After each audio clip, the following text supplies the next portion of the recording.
Harvey Weinstein was in the crowd, and then they. Yeah. Oh, it was bullshit. All right. Yeah.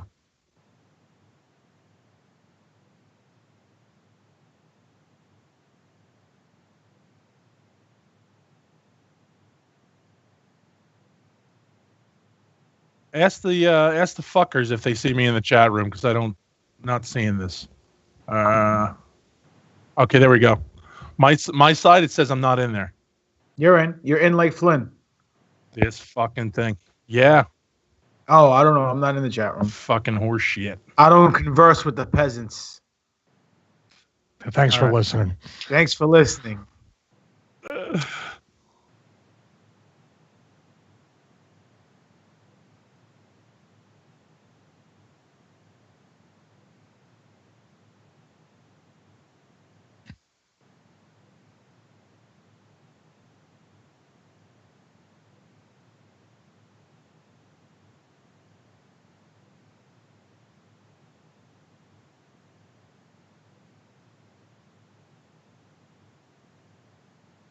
There it is.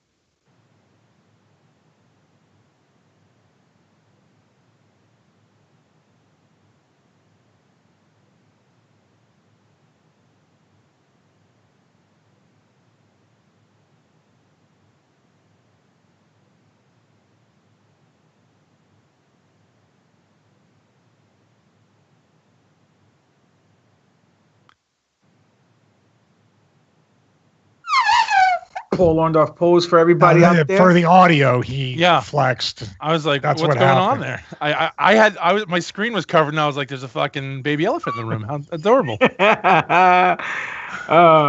Tremendous. I am having a triggered day today, as these kids like to say. A lot of fucking messed up shit happened today to all of us.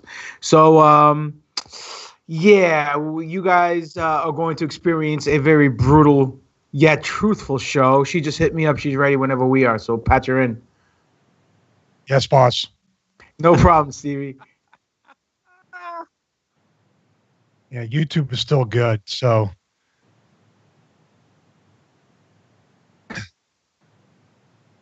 by the way, for the YouTube channel, I'm not able to change the slug URL. So it's you can just search Stevie Richards on YouTube. It's still under the old Sal's favorite tech show, T4 Show Videos. Slug one. The slug There's 4 of them? I like that show. Yeah. Today's tech, tomorrow's something else. Check 1, 2, and I don't think you can. Transhumanism tomorrow. It's called. Yeah, something like that. It's tomorrow's tech today. Tool bag. The T666 show you used to call it. Check 1, 2, y'all. We're gonna cut all this probably. Bing, I'm on. Yes, you got me. Oh, they can hear you now, man. Cool. Fuck you, OBS. You fucking cocksuckers. ECam Live over strong. Yeah, ECam. Maybe I'll have to do that next time. Yeah, maybe you will. Maybe I'll just fucking dump you from this call right now, too. No, we don't want to turn heat on each other. That's how hot we are today. Everyone's cannibalizing, man. Never could I turn on my conspiracy. Hang on, I got to go in there. Full mustache. Make it better. Turn up the good. Turn down the suck. Turn down the suck knob. He was giving us some technical advice in the chat. Who's this? Good. Suck knob. Yeah. Full mustache. Hey, the suck knob. Oh, shit. Well, fuck yourself. Thanks for listening. Can't keep me down, man. Sometimes OBS likes to restart and ask me for an update, and then it just resets all the fucking parameters. And it was on Hacker for not looking to make sure that everything was there. But we're using so many pieces. Apparently, I have Echo now too. Yeah, hardware and free software. That's how it is, infidels.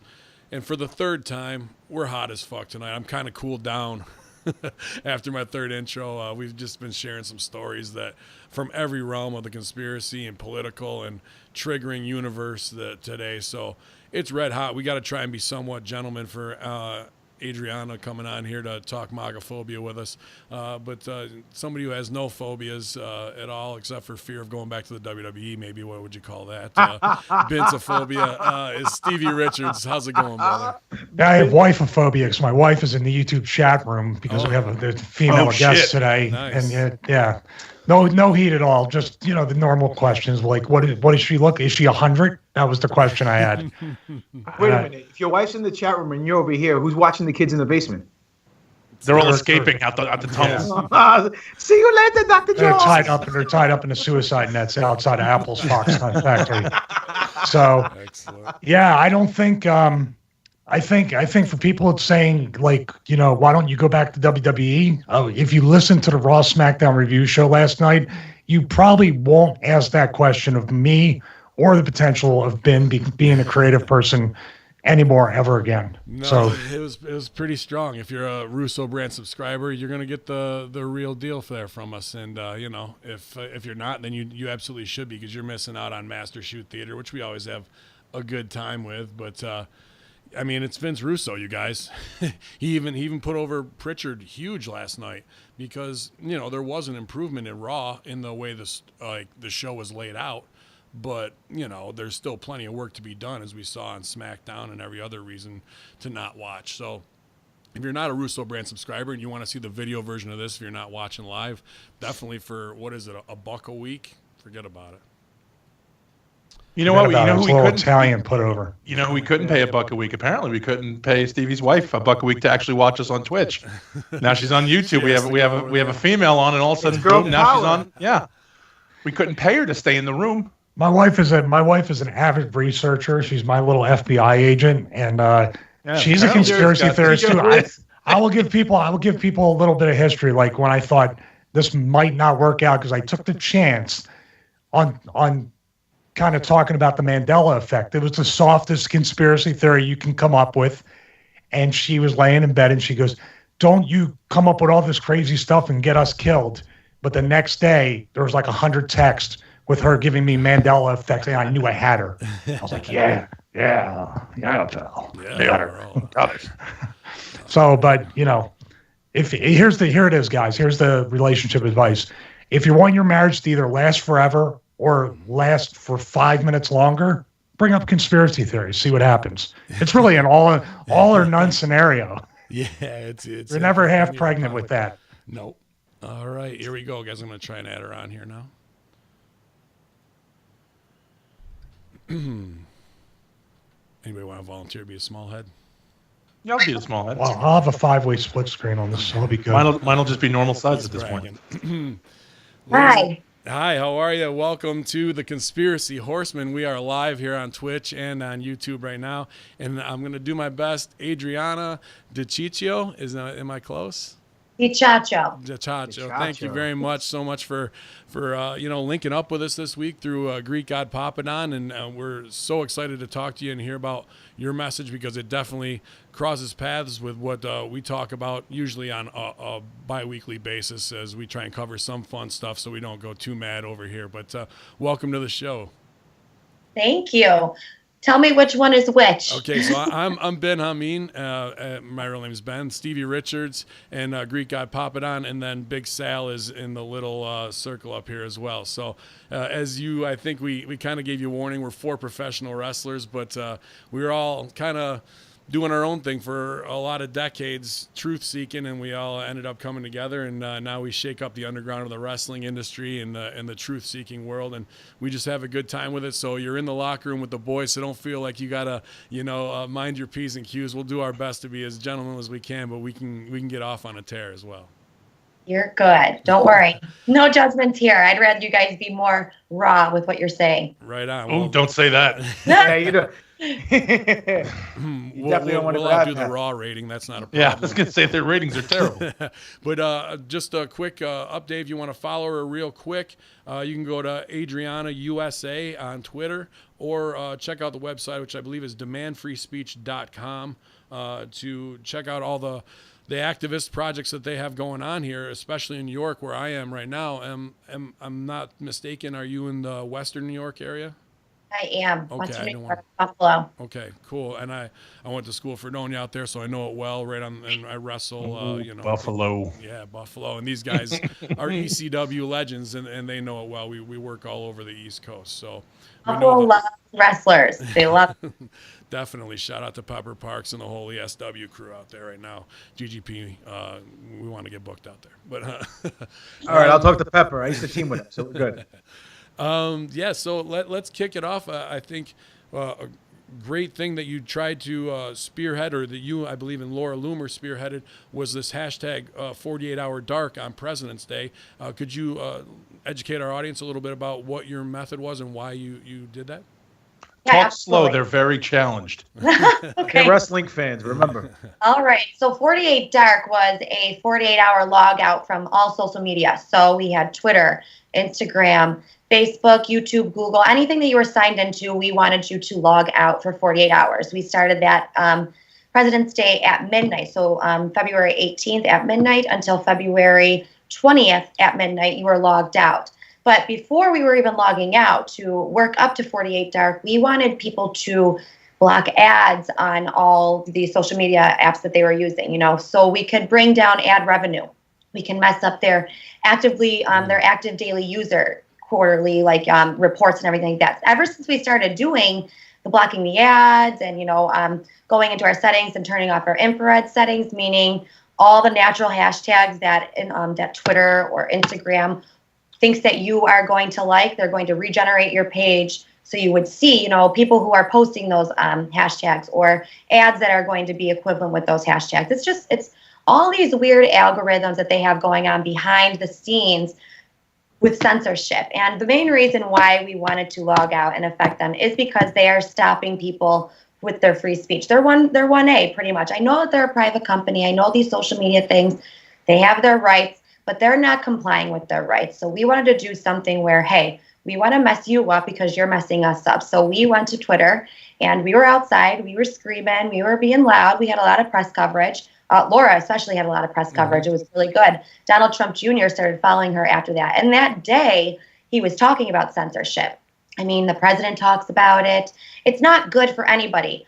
Captain Marvel was just censored yesterday on Rotten Tomatoes. You cannot leave your opinion from after watching a movie. What is that? I mean, our free speech is important. If they can try to take away on movies, on social media, then they're going to take it away in our everyday lives, when we go to the store, when we get in our car, anything. And it's going to get worse. And that's what 48 Dark is. We're trying to combat what they are doing with censorship. And we're going to have another one May 3rd, San Francisco. So it's going to be pretty guys. So mark that down, May 3rd for sure, because we want to be able to help spread that message through social media before we have to shut it down, because during the day you're not going to be able to. So it all has to be pre-activism in the lead up of that before things go dark. But I wanted to say, the censorship, where we have a guy here on our panel, Stevie Richards, his whole gimmick in WWE, well, not his whole gimmick, but for a little while, was right to censor, where they were shutting down the sexuality of that 90s Renaissance, and where it was a Jerry Springer type style of wrestling. But now we have a censorship of just free thought, and we've joked about having his character come back and just declare victory, like, we've marginalized everything outside of the realm of what we defined as good taste. And what that argument even is, and I heard you explain this one in one of the interviews I watched, because we've talked about it, is it's the fact that we even went into this battle of, oh, you're going to censor one of theirs, we're going to censor one of yours. Well, now we've gotten away from the bigger argument of, holy shit, we're taking away speech and free thought that way, And Stevie, I'll pass to you after she comments here. Go ahead. Honestly, it's ridiculous. These people that are shareholders in these companies, the big tech company people, these guys are virtually, and I mean verbally even saying it out loud, we need to censor. We need to have no neutrality on our platforms. And that is a problem. It doesn't matter if you're Democratic, doesn't matter if you're Republican, Libertarian, I don't care. It's a problem for every American or any online user, honestly. And that's why I really am doing this. It's not for a political battle. I do think that there is a bias on these platforms because, like I said, the shareholders and the people that are running these companies, they do lean a certain way, and they are ran a certain way by higher up big brothers, whatever, but they're not complying with their rules. Okay, so you guys do know what happened with the Covington High School boys with the MAGA hats? Yes. Mm-hmm. Okay, yeah. So with that, Nathan Phillips, the Native American that was banging the drum, and what's his name? Nate Sandman's face, or Nick Sandman's face, the little boy that was smirking. He's suing the Washington Post for $250 million because these people on the mainstream media and all these verified accounts on Twitter or Instagram were demanding that everybody believe that this man is a Vietnam War vet. You know, he's the one that's getting harassed. It's not the minor high school kids that are getting harassed. You know, and come to find out, there's these people that are posting with verified accounts on Twitter saying, we need to put these kids in the school and blow the bitch down. I mean, like, what? Those accounts are still active on Twitter, but Laura Loomer, you know, can say something against Sharia law, or Jacob Wall or Jake Engels can say something about Sharia law, or have an investigation on Ilhan Omar right now going on. And they come out with a documentary today from the UK from Tommy Robinson, and now all of his accounts are banned. It's like, are you serious? There is a blatant type of pattern going on here. And I don't understand how a lot of people are not more aggravated, because this is infuriating to me. I mean, this is our right. And if you're going to sit there and you're going to take away our rights and we can't even have free thought opinions, that is 1984 doublethink processing, and that's all it is. It's all it is. We have TDS syndrome going on with all these people freaking out over the red hats, MAGAphobia. These people are hitting 81-year-old men in a grocery store. They are attacking the elders. I need to get a hat. Yeah, I guarantee you, if we wore hats, no one would touch us. That's a guaranteed fact. Please. Sorry, go ahead, GGP. They don't care what you're wearing. They don't care who you are. They'll go after you. They'll harm you. They'll dox you. They don't care if you're a minor. Listen, I understand where you're coming from, but you know, unfortunately, the world we live on today, everything's backwards. What's up is down, down is up, exactly. But I want you to just give a quick synopsis on your MAGAphobia article that you printed, so the listeners and the viewers know exactly what we're speaking about. Because again, they're wrestling fans, the conspiracy theory fans. They're not the sharpest tools in the shed. So we just want everyone to. By the way, thanks, we listeners. Appreciate all the new subscribers and bits. Your support means the world to us. Triple D up to 7,000 bits from Triple D. You guys, crazy. All right. You know what?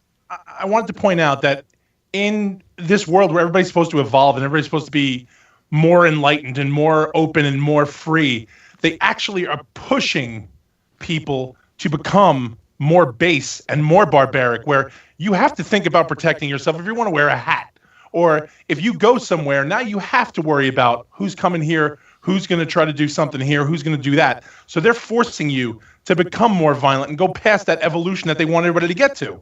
Well, that's because a house divided can't stand. We say this almost every episode that we do. The powers that be, the people who are running the world today, want us all to fight against each other so they can steal all the money at the end of the day. Right. And, you know, it's funny because the same tactics were used by the Nazis in World War II time that are being used here. There's your double think, because we would all consider ourselves pretty liberal guys coming through the 90s in that Springer era where we all came to, you know, to be who we were. And now, and now that definition where they bandy around the word Nazi and use Gestapo tactics where they throw it and then do it. It's the definition of what she said, Orwellian doublethink, which is to have two diametrically opposing thoughts in your head and to be able to agree with them both at the same time. Yeah. That's the first levels of MK Ultra mind control, really, on a broad scale. Well, I was talking to a friend earlier, and it's like the feminists here in America. You know, they get mad at the real feminists that are fighting suppression and over in Islam and over there. It's just sad, and they get mad, you know, for the real women who stand up for those women over there that are actually fighting the real problems.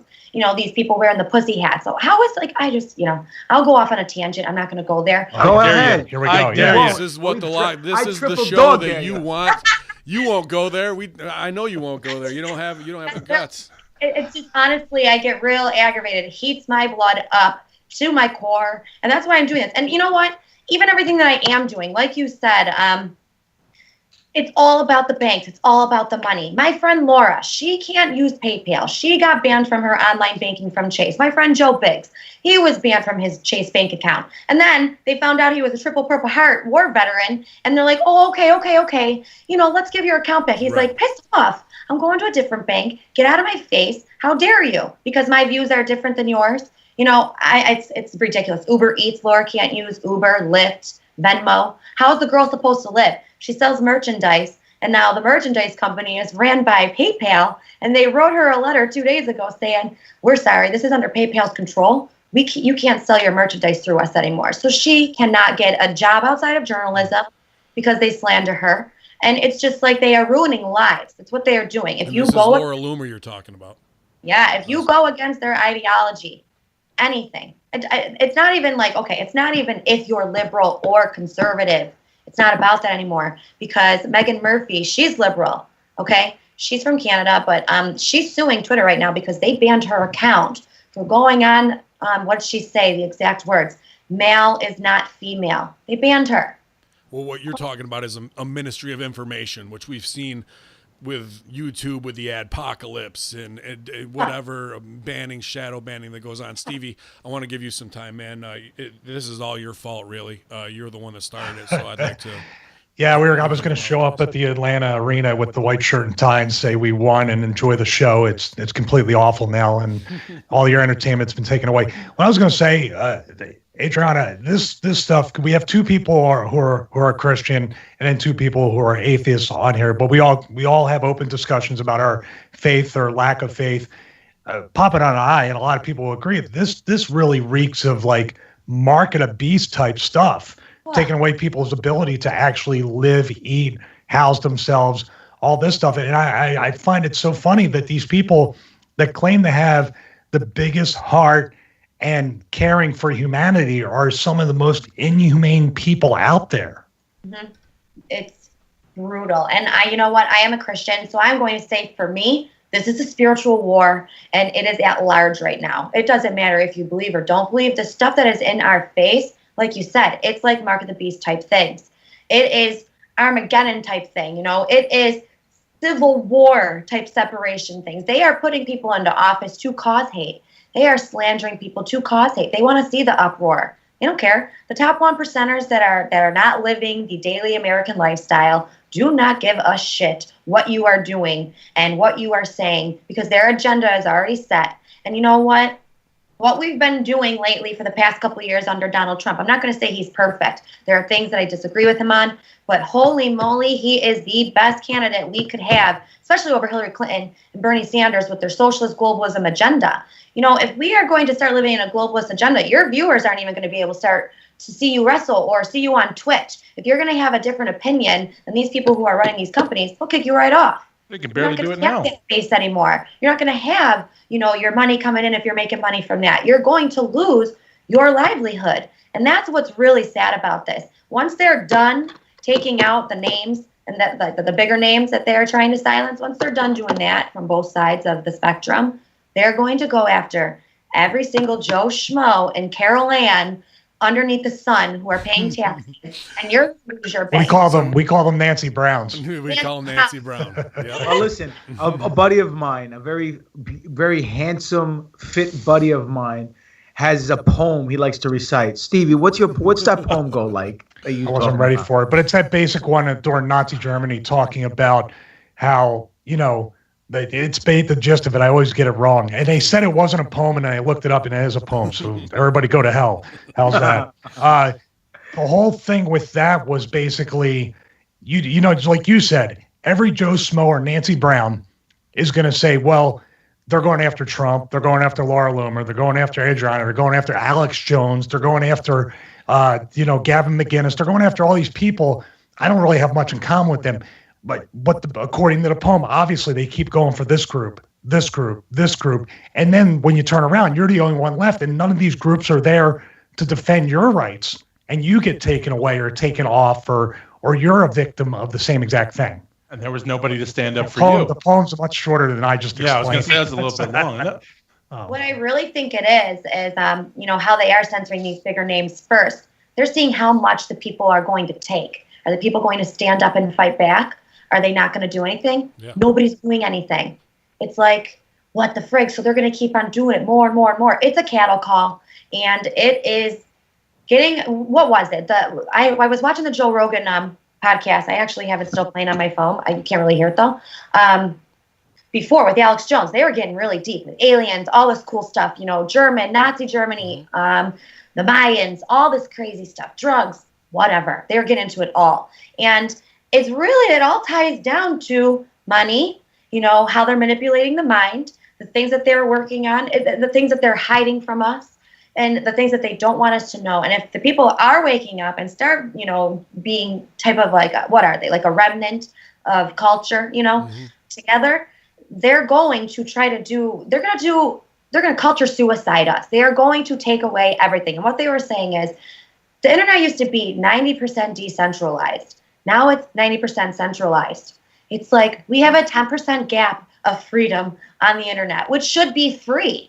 It's just ridiculous. It's sad.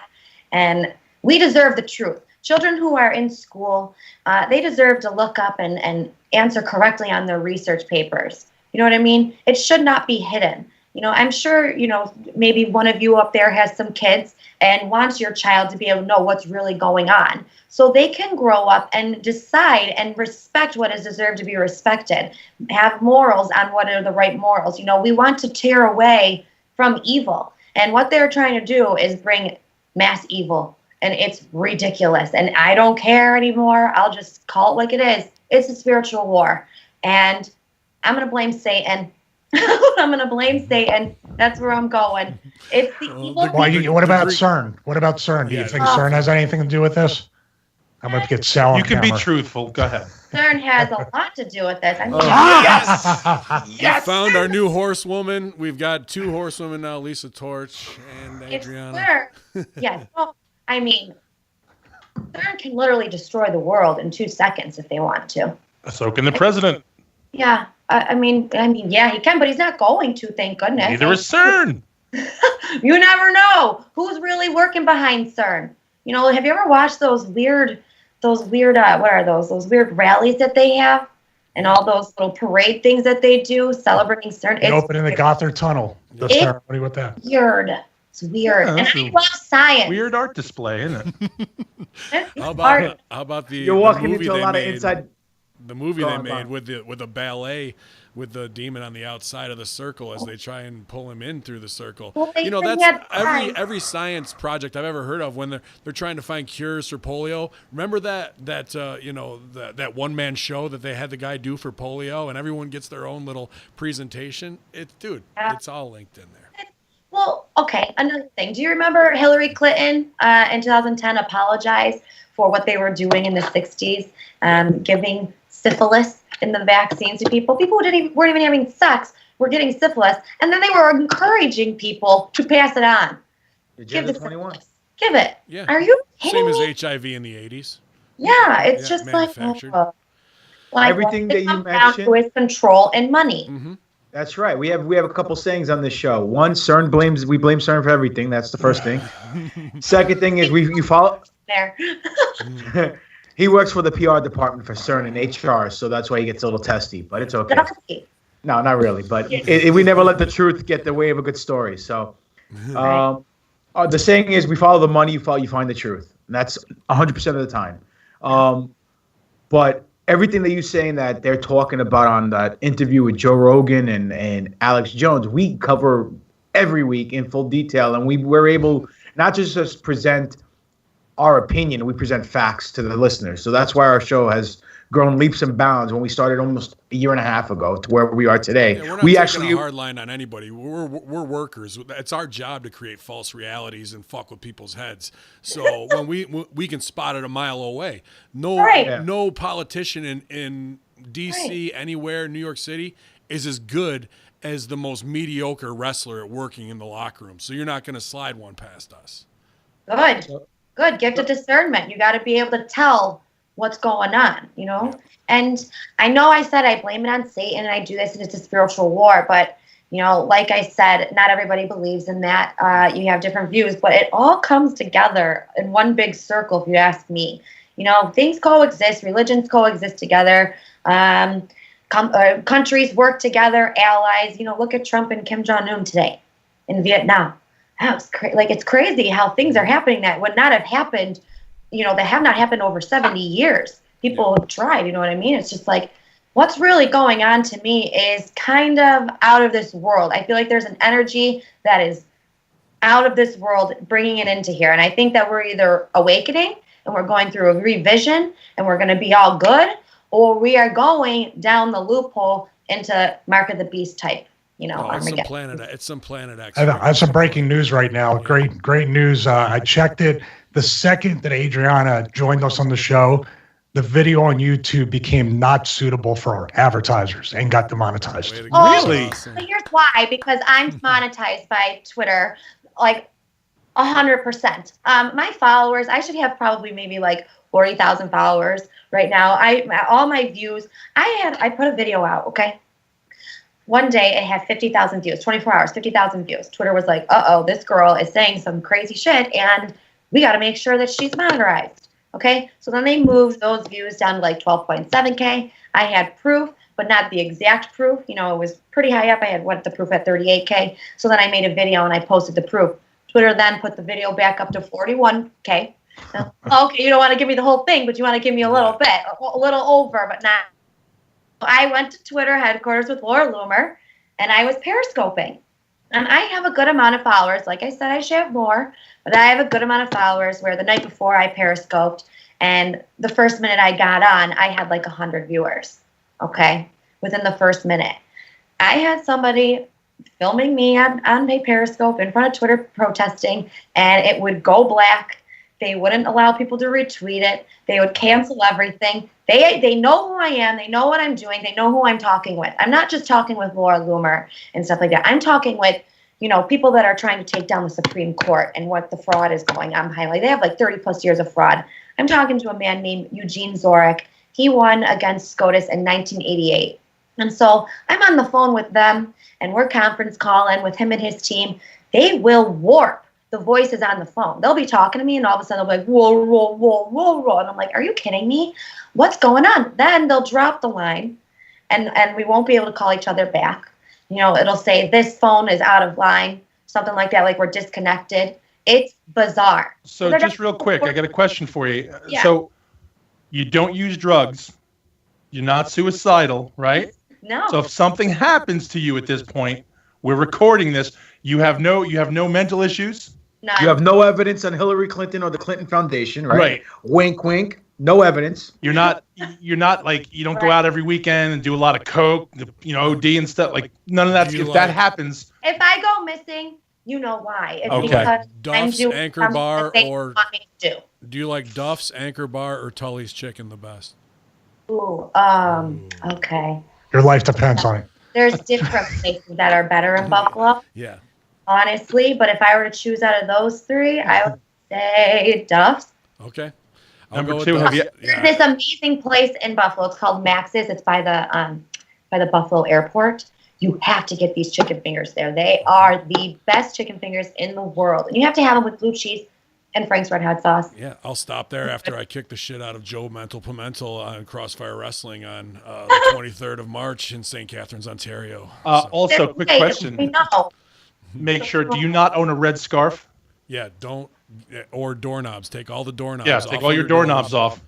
And hide all of your red scarves. That's what we're just asking, just to be safe. I don't even have a red scarf, actually. So. Okay, so you guys are hearing this. All right. This is on record. You heard it here first. We broke the news. Well, There's no no joke. red scarves. Well, I mean, it's okay. I'm going to say it because people deserve to know what it is, and Eugene wants us out there. So, you guys, are you aware of the Shockman Decree? You know how? Okay, so in the 70s, this man has I forget his first name, but his last name Shockman. He was going against the Supreme Court, and the Supreme Court paid him money. They paid him off, or like $1 million something, because he had fraud evidence against them, and they bought him off so he wouldn't say anything. So then they made this thing. The Democrats signed it, and the Supreme Court signed it. They don't want people to know this, and it's called the Shockman Decree. So if you go to the Supreme Court and you take them on, so in Eugene's case, Eugene is from Chicago, okay? He worked for a trucking company, so he was a truck driver. And in the 80s, he was politically fired from work. And he was like, I don't have no idea what the heck's going on because I did not sell this money. I did not give this away. I wasn't even at work when this was going on. So he went and took it to the Supreme Court because he asked for his tapes. Now, there's this rule that we all have underneath us in our citizens book that they do not show in the citizens book that they took out of the citizens book when Eugene won his case. And that rule is Rule 11E, which means you can ask the clerks of the court for your tapes. They have tapes. You know, when the judge talks, there you go, there's the book. When the judge talks into the microphone, they're recording everything. You know, they have an actual tape recording. And as citizens, we have the rights to those tapes. Those are our tapes. Okay. But what the court systems have been doing is manipulating those tapes. And they manipulated those tapes, and they also manipulated documents in Eugene's case. So like I said, he was a truck driver. He was terminated politically wise over money. He then took that case on, defended himself because lawyers, what the heck, they're under the bar, and it's the same thing, the justice system. You can't trust your lawyers you can only trust them for 90 days. They'll start to change their opinion on you because of the justice system and what the rule is for them. So they caught the clerks messing with documents and the affidavits, and the clerk sent to Eugene the wrong copy. They sent the draft of the manipulated thing, and he caught them, and he was like, you SOBs. You're messing with my life. You're trying to take me down. He has a restraining order on the city of Chicago, okay? And he has the Shockman decree under him where this military tribunal, they can't deny him because under Article 3, it is their duty and it is their trust as a clerk, as a judge to accept this case because he already beat the Supreme Court under Shockman decree. The Shockman decree does not exist anymore because they do not want us to know about Rule 11E. They do not want us to know what we can do. And God honest truth, this is a fact. About only 10% of the people who are incarcerated in jail right now belong there. 90% don't. Yeah.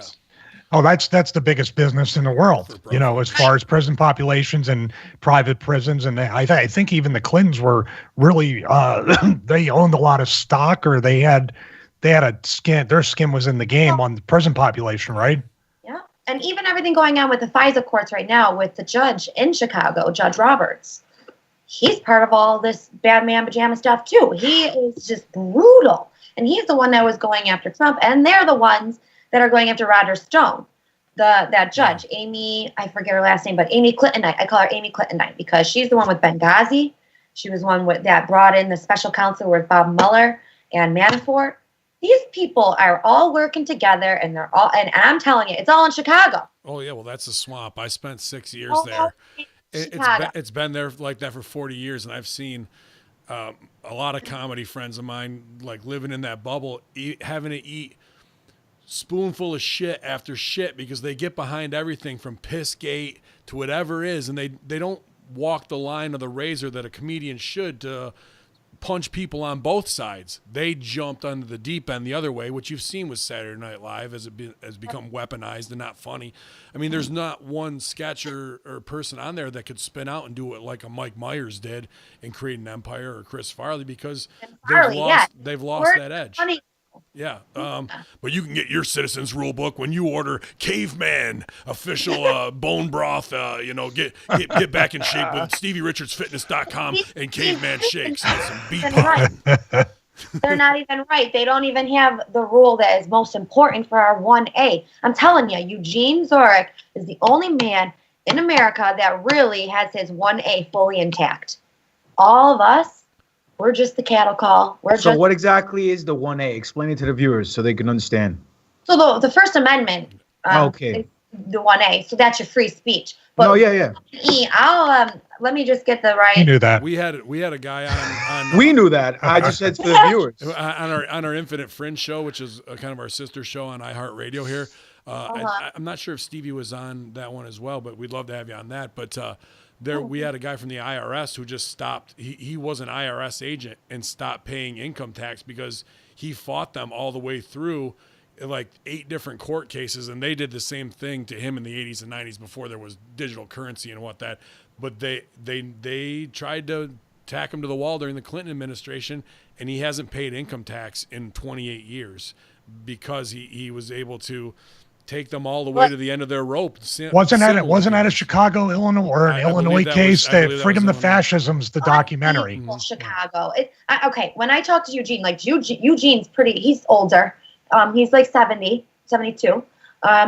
But Stevie's age. he tells me even these stories about Al Capone and his family and what really is going on. And, this all what it comes down to is the court and the children and the money and what they are what they are doing to censor Americans so we don't know what's really going on. But Rule 11E for everybody is the duties of the clerk to file. So that's what really it is. And it is an instrument is deemed in law filed at the time it is delivered to the clerk, regardless of whether the instrument is file marked. You have the right to hear it, okay? Whoever willfully and unlawfully conceals, removes, mutilates, obliterates, destroys, or attempts to do so, or with intent to do so, takes and carries away any record, proceeding, map, book, paper, whatever, you get it, against the United States clerk, okay? So if the clerks or anybody tampers with your tapes, your hearing, okay, it's illegal. They're not allowed to do it. It's fraud. And like I said earlier, these judges don't want people to know it because people will be using it and won't be going to jail. They won't be getting their money. They won't be able to censor people. They won't be able to hide truth. They won't be able to control the media. One thing I wanted to say, though, do you feel like we are losing in this? Because no. Well, I mean, let me put it out there. Alex Jones, look at his reach. Completely done based off of Sandy Hook. And we're tied I'd say pretty closely to Wolfgang Helbig. We've had him on the show X amount of times. And as soon as you do that and we put over, Dear Wolfgang, an incredible documentary, and the way we look at Vegas is based on how he told us logistically to look at things that not emotionally based, obviously. So Milo Yiannopoulos silenced. Look what they've done to Roger Stone right now, completely silenced and knocked off. So, we're from wrestling where we have to argue if wins and losses matter. Now you're talking, and then Joe Rogan completely looks like he's flipped.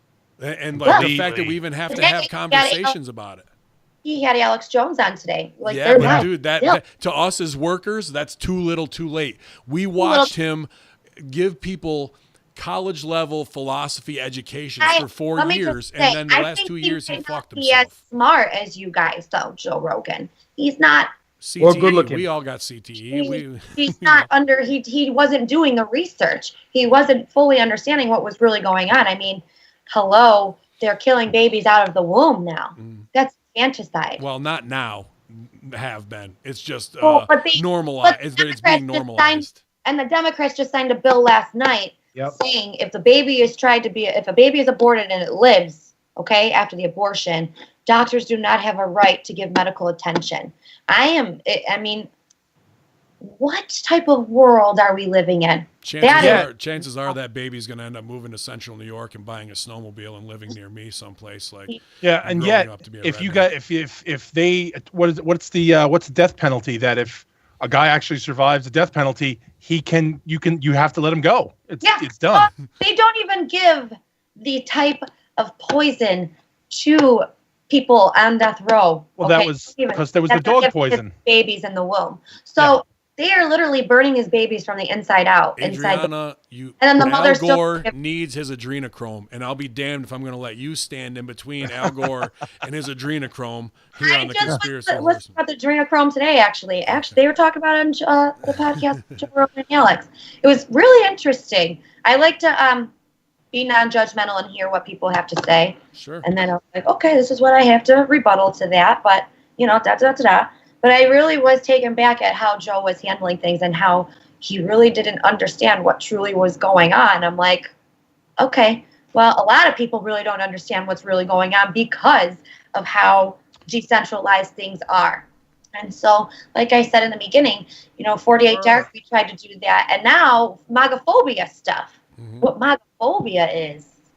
I want to give you really quickly, when you said Joe doesn't know what's going on. I think he's As workers, he's absolutely positively playing dumb. Yeah. He is got it down on his show to where he doesn't take a stance one way or the other. He plays dumb, but he especially plays this dumb role when it comes to basically having to answer, like the Twitter thing with Jack Dorsey. I've never seen him do a stupider, more shallow, more softball interview. He got through it, and now to make up for it, he thinks if I bring Alex Jones back and Alex needs it. So Alex is compromised too. Welcome to the in a wrestling way. locker room, Adriana. Yeah, pretty This much. is how it all gets broken. Yeah, that's down. if you want to become even more of a paranoid, like insane person, then hang with us for a few weeks. With you guys. Like, Not saying you're paranoid or insane, but no, but that's how we look at it, and the fact that he would have it on there just to try and calm the waters with his original base that got him there is apt. Yeah. And I got to go back to my statement, and those are just the three that we talked about. You mentioned Tommy in the UK, Nigel McGuinness. I mean, I got to Gavin McGuinness first out. Nigel, sorry, Gavin McGuinness. That's Nigel's the wrestler. They silenced him on NXT. I mean, Mauro Ronaldo's taking all of his spots. He can't get his shit in. It's crazy. Did you see the most recent news on that? Gavin is suing the SPLC, and don't worry, PayPal and SPLC are in cahoots together doing some crazy shit.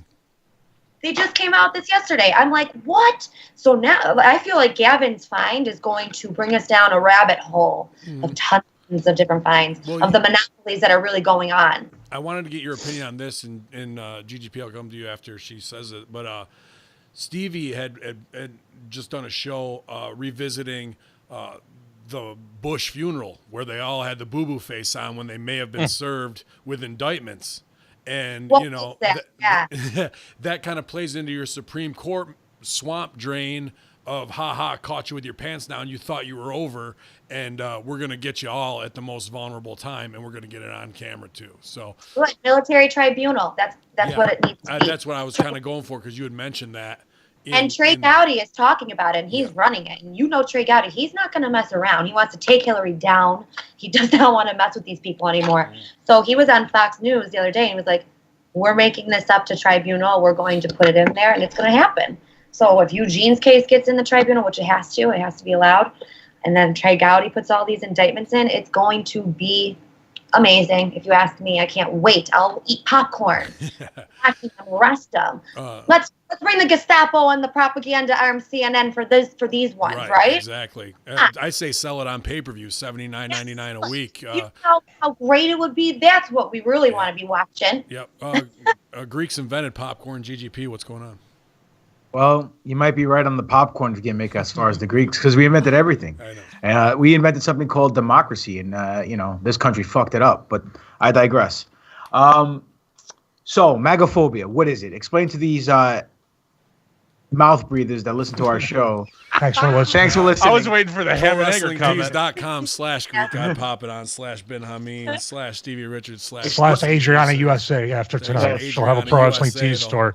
Horsewoman. Explain to them, number one, what your article about magophobia was about, and two, I wanted to ask you about the protest that you and Lori Loomer were going to do in New York City. How's that coming along? Well, that already happened. The protest went down. It's been great. This girl's over, man. I think I'm going to give you the small head. That already happened. The protest was on the 20th, and the logout was on President's Day. It coincided together. We logged back in, and then had the protest. In his defense, there was a Ronin Pro Wrestling show that night, and he was defending a replica belt. Well, in his defense, he did try to get a flash mob going for the Dark 48. So I wrote an article. I gotta get everybody on screen for that one. Oh, that got me, dude. That fucking got me. Oh man, you want to bust my balls some more there, Stevie? I'm trying to use my phone. This has been happening to me way too much lately. I had to make a new email address because Google's just freaking You should use a CERN secure server. I would like to point out that Proton Mail can never be hacked. Just want to point that out. That's I do official. have Proton, but I can't even use anything right now. Can't. I'm like, okay. Well, anyways, how to identify magophobia? What magophobia is? I was on Twitter the other day, just surfing, and Jack Posobiec. Do you guys know who Jack Posobiec is? He is the host for One American News Network. They have White House credentials, passes, and stuff like that. They cover a lot. They were at the protest Laura and I were at. Jack Posobiec was on Twitter, and he said something about there is such thing as magophobia, and this is what it is. So pretty much have you heard of Trump derangement syndrome yet? Yes. Yeah. It's a form of Trump derangement syndrome, but now we're going to call it a phobia because we know that people have phobias. If you ask me, phobias are baloney because fear is fear. And if you just cancel out fear, you're not going to get these phobias. But people are just so like, oh my God, they can't handle anything. So they have phobias. And MAGA phobia is if they see somebody in a red hat, the MAGA hat specifically, they get triggered.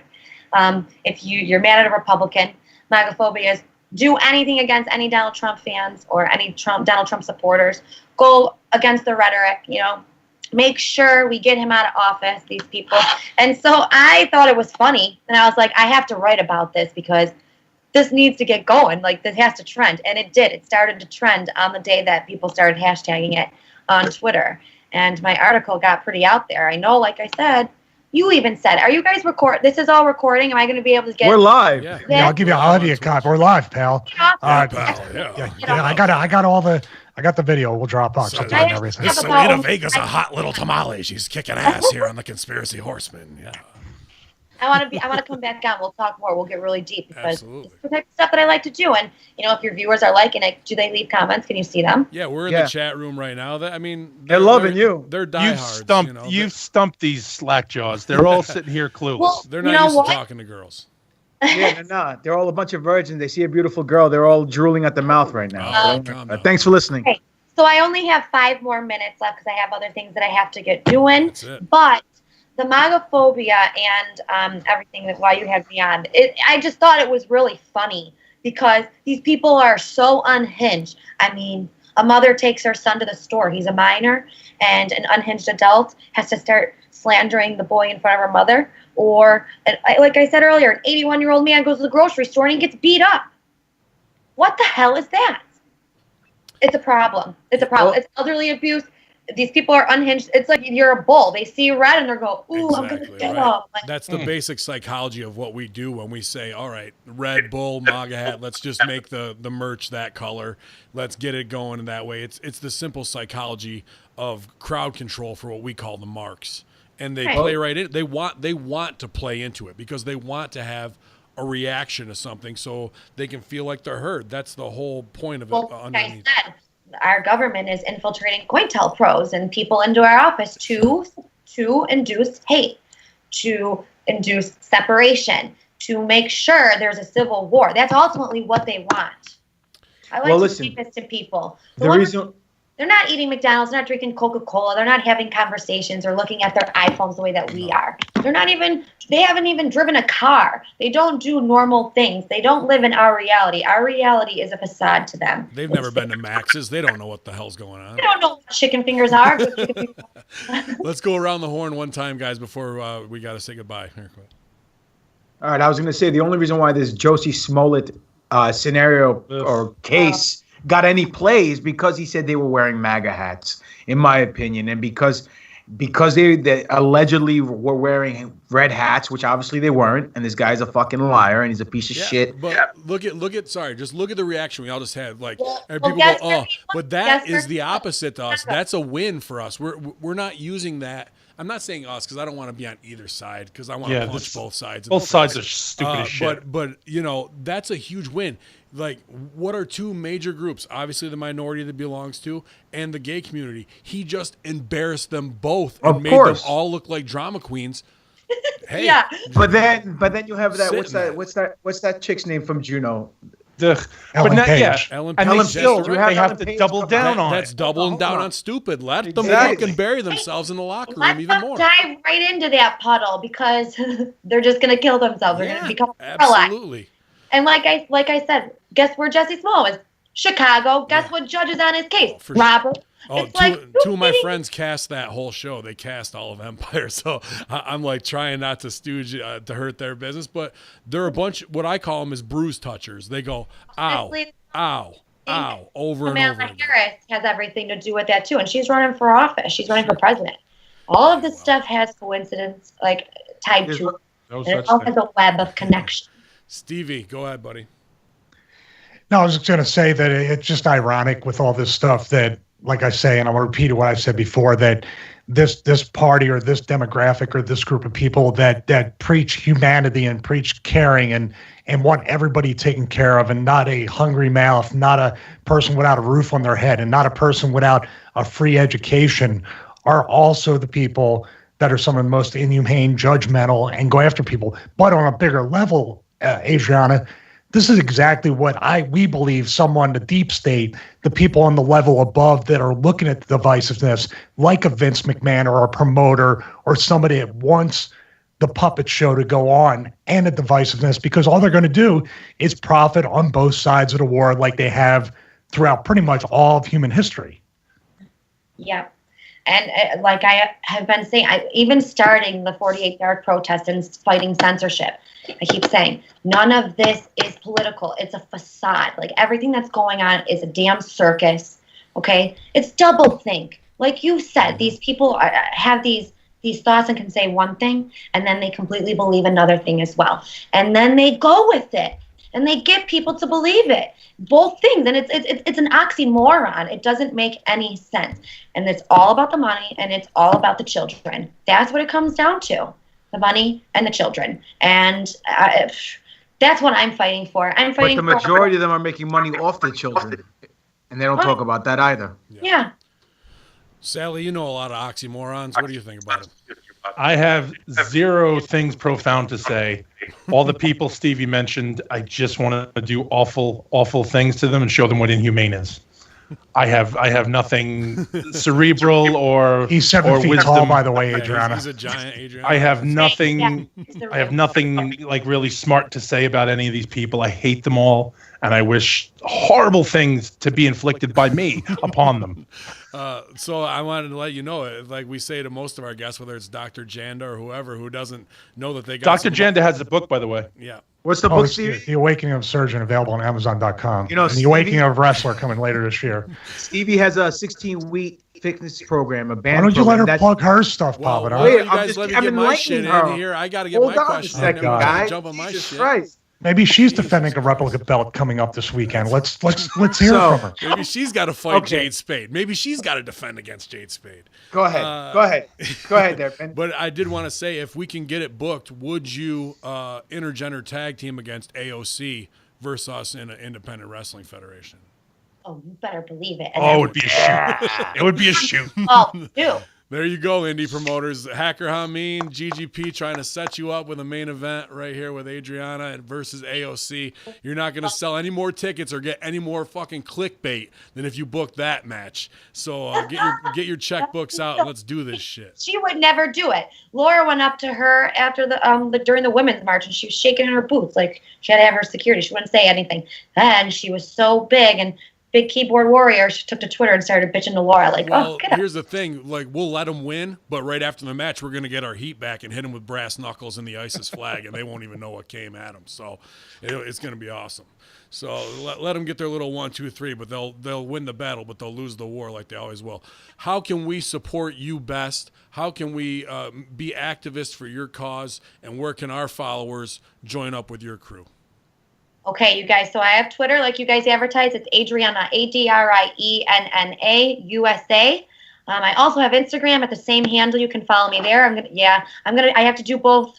I have to do both social medias. I just do the Bin Laden gimmick, so anytime anybody says USA, I have to react off of it. Well, all right. So yeah, like I said, Adriana USA on Twitter and Instagram. You can go to demandfreespeech.com. All of you listeners right now, though, do me a favor, please.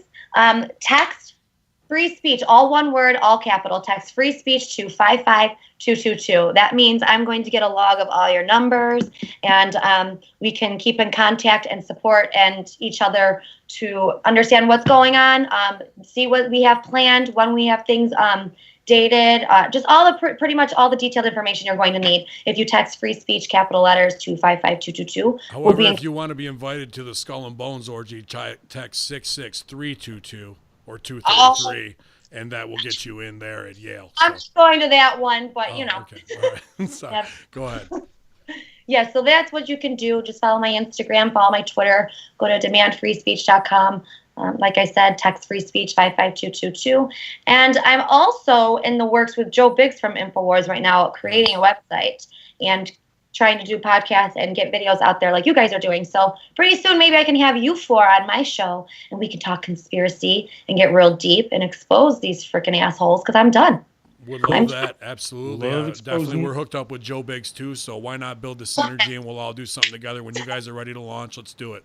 Yeah, let's freaking do it. Okay, I really do have to go, but please Thanks for coming send on. me this. I would love to watch it. And I can't believe they cut it out when we started going. See?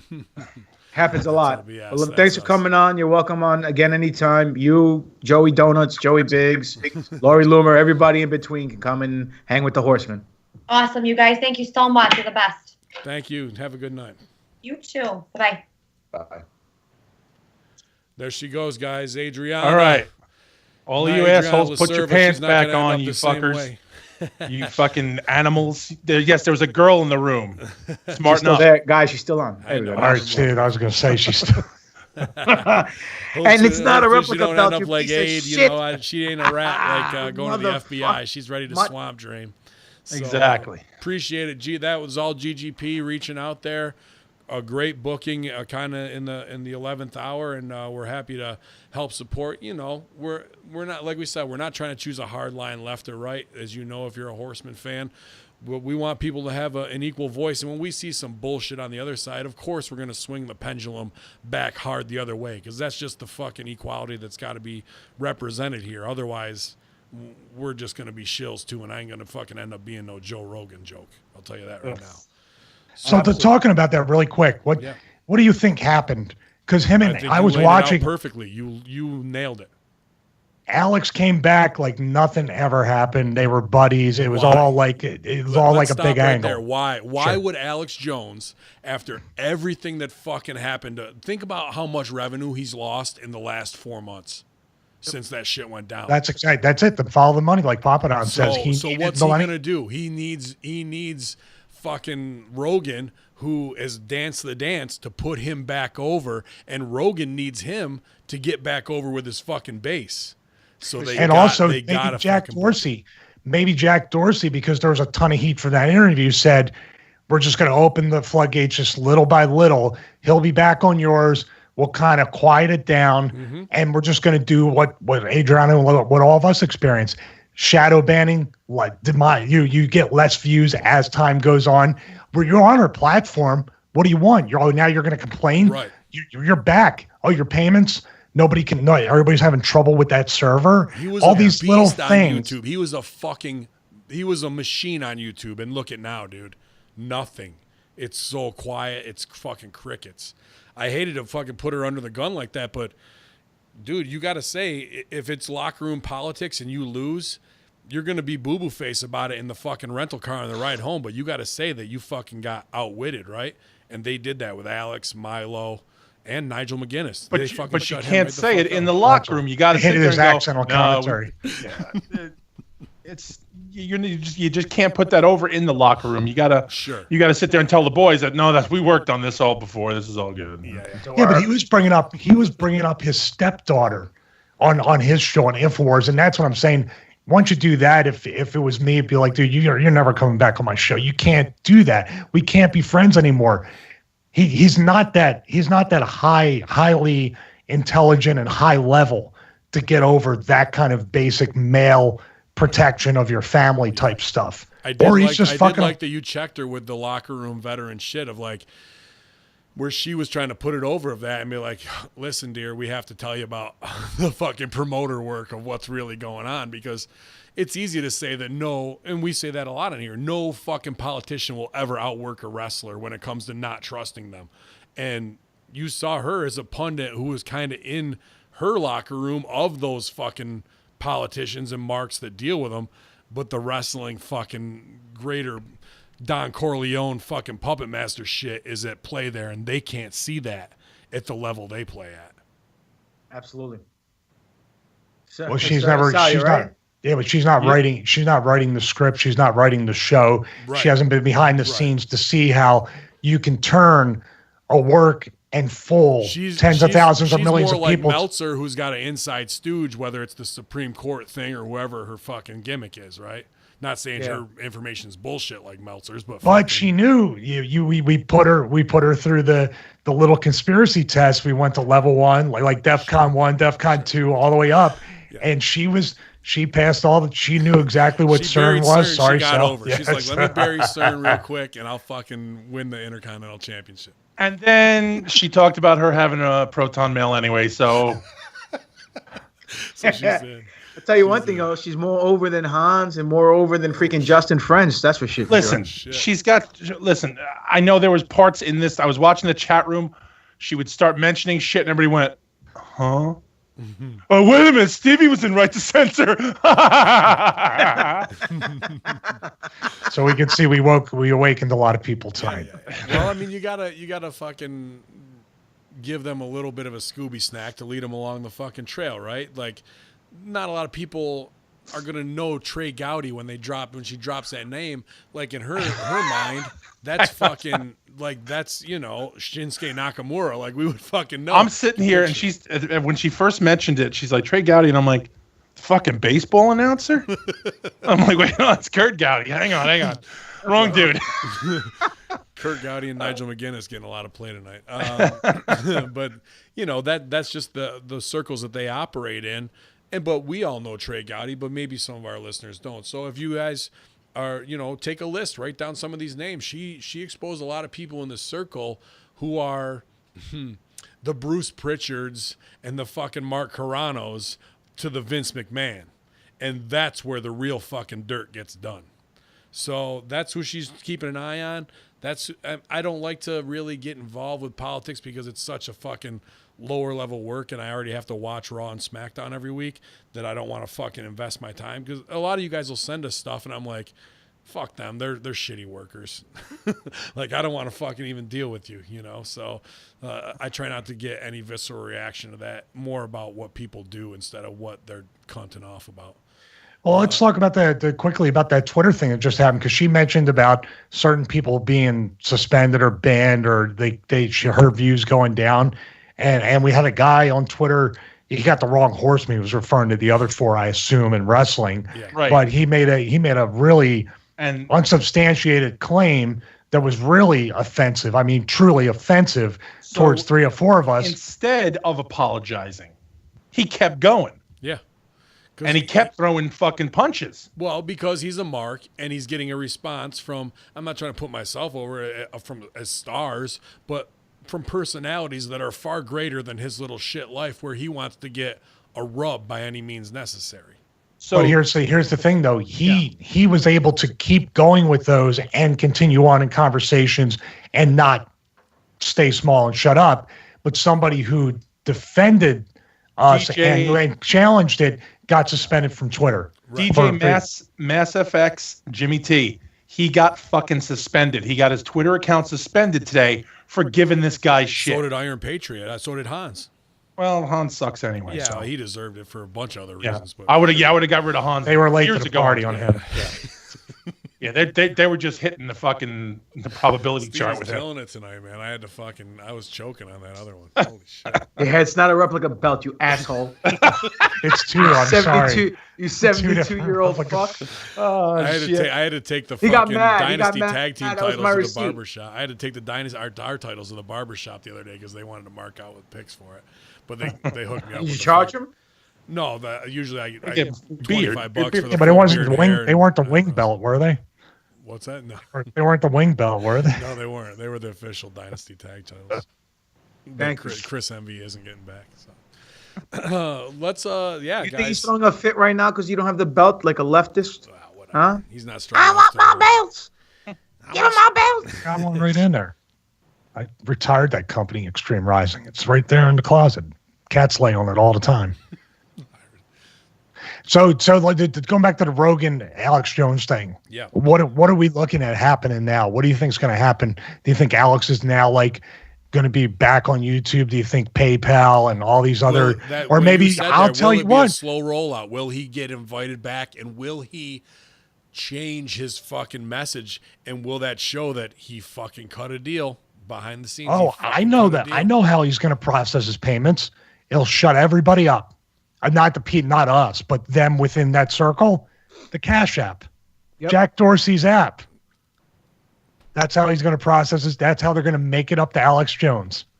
And you can get a free Citizens Rulebook when you order Caveman and Brainstem technology from Infowars.com. Yeah. Did you see the thing I put up when he was screaming? This does come with every Infowars order. Really? Yeah. What did you buy? Caveman, dude, and I got to put it over. That's the only thing I've ever bought from him. Because when it was going down, I was like, I'll support, and I was looking for a shake, and I took that bone broth shit, dude. My knees and my joints really never felt better, dude, after taking 2 shakes of that shit.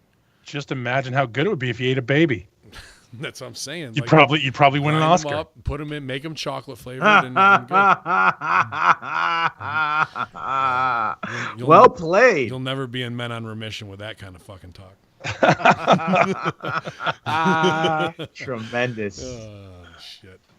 So what else happened today, boys and girls? When you're scrambling after you've been thrown under the bus, grab the cancer guy and throw him under the bus. Oh shit! Put him under the organ donor bus. Yeah. So that was a great guest, man. I was very interested to hear, because I don't want to play politics, but it's a major part of what's going on, and it's going to affect everything that's the fallout of what we're doing. And she was excellent. I kind of feel like if we have these here, we at opposite ends of New York State, we have 2 dark-haired, big-eyed, charismatic women in their 20s who are attractive, who are going to fucking collide, and that's box office gold right there. Where's it going to happen? Right in the middle of the state in Syracuse. You know, why the fuck not?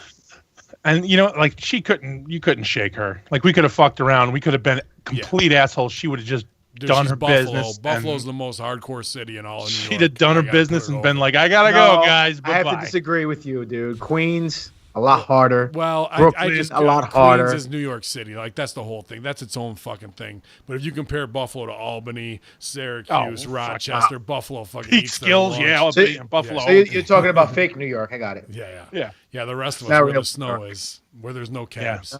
Yeah. And like, the women at RPMs in Buffalo. Yeah. Forget it. Yeah, the strippers is 7 months pregnant and shit. Like, there's an arm coming out getting the money and shit.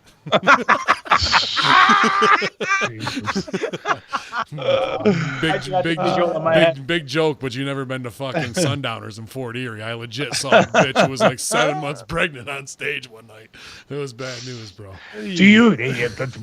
We're buying time, but do you want to go through what we talked about last night? Yes. Do you want to go through that? Please set it up. No, you put it perfectly. I couldn't have started it a better way. I don't want to touch it because we weren't privy to your conversation last night. We'll set it up because you know what's up, man. Like, I'll mess. Go ahead, do it. Go ahead. Everyone's been talking about it, and it's not like I'm taking a hard line, being like they're fucking faking and lying, but they want to know, for non-Russo brand subscribers, what our take is on the Roman Reigns leukemia controversy. I guess of him coming. If it's true and he's back and everything, unbelievable. Great. Obviously, you don't want anybody in the world to have to be going through that except for the cast of Juno. But, it's fucking amazing and I'm not trying to drag personal lives in, but Stevie has gone through this in his life, and he cut a very heartfelt promo last night on Russo brand about it, losing his brother. And this guy turns around in 4 months, and they turn and see that there's a whole campaign within 12 hours of blogs ready to go, dispelling anybody who would say, well, WWE might have made this up. And they might have fucking, done this just as a publicity stunt. And the only time I saw him was when he was out shooting a movie with The Rock. And how come there's no picture with him and Triple H and Vince and Steph at his side like they would do with everybody else? And how come there's no hair loss or real muscle mass loss in 4 month turnaround? There's just a lot of questions of why and why they would do that, predicated by a boy who cries wolf story with Jesse Smollett in the 2 weeks beforehand. So should it really be on us as an audience to be questioning that, of like, something smells rotten in Denmark, and here we have just had a boy who cries wolf scenario and been burned by it? Why should we feel bad about feeling suspect? Now, understand he may be a victim of circumstance and it all may be true, but it's a very strange thing. Now, Stevie, I don't know if that's what you wanted me to talk about, or the Kofi Kingston Kevin Owens bit. Oh, that's this is no. I was talking about something completely different, by the way. No, I just wanted you to tell me about if the finish with SmackDown was a good finish or not. I didn't know. It was okay. The R-Truth finish was the best one. The way we look at this is, and I want to give people background, and if you don't know about this, this all kind of started for 2 different things.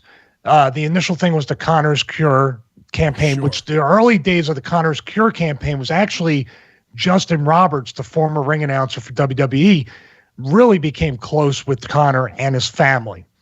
Then there was some kind of, and I don't know the exact verbatim chronological order, but I'm paraphrasing. Justin wrote it in his book, I believe, and he actually has some content up on YouTube, I believe, where he basically says that WWE turned around and from a PR spin says, all right, we'll take it from here. Here's his new best friend, Daniel Bryan, our top guy who's going to win the world title. And now we're going to start making this a narrative to, even for good to push awareness, much like the Roman Reigns stuff is pushing awareness for his condition. It was framed in something that they could maybe not profit from monetarily, even though they may have, but for good PR, which could be priceless. Stephanie McMahon, part 2 of that, stands on a stage, and she's done a lot of these talks saying philanthropy is basically the new marketing. Not basically, those are the exact words. Philanthropy is the new marketing. Like, that's exactly what she said. And I got to point out in the chat room, because I said this off camera, Dude Bud 69 says, we are witnessing the Horsemen Sandy Hook moment, LOL. And I was like, dude, we're going to put ourselves on the line like that. But I'm not going hard like Alex Jones saying, it's a fake. That's exactly how you opened it up last night, too. You go, this is the Sandy Hook moment. Yeah, so if you're a Russo brand subscriber, that I kind of prefaced that, so that popped me out of the chat room. But, hey, man, we study conspiracies. And to see the way disinformation rolls out, whether you watch JFK and you see the Mr. X thing where he talks about how the papers had it all set and ready to go. Okay, within 12 hours of him cutting that promo and the backlash within 2 hours of it happening, 12 hours later, these huge blogs with whole explanations and drug scheduling were all written out and ready to go.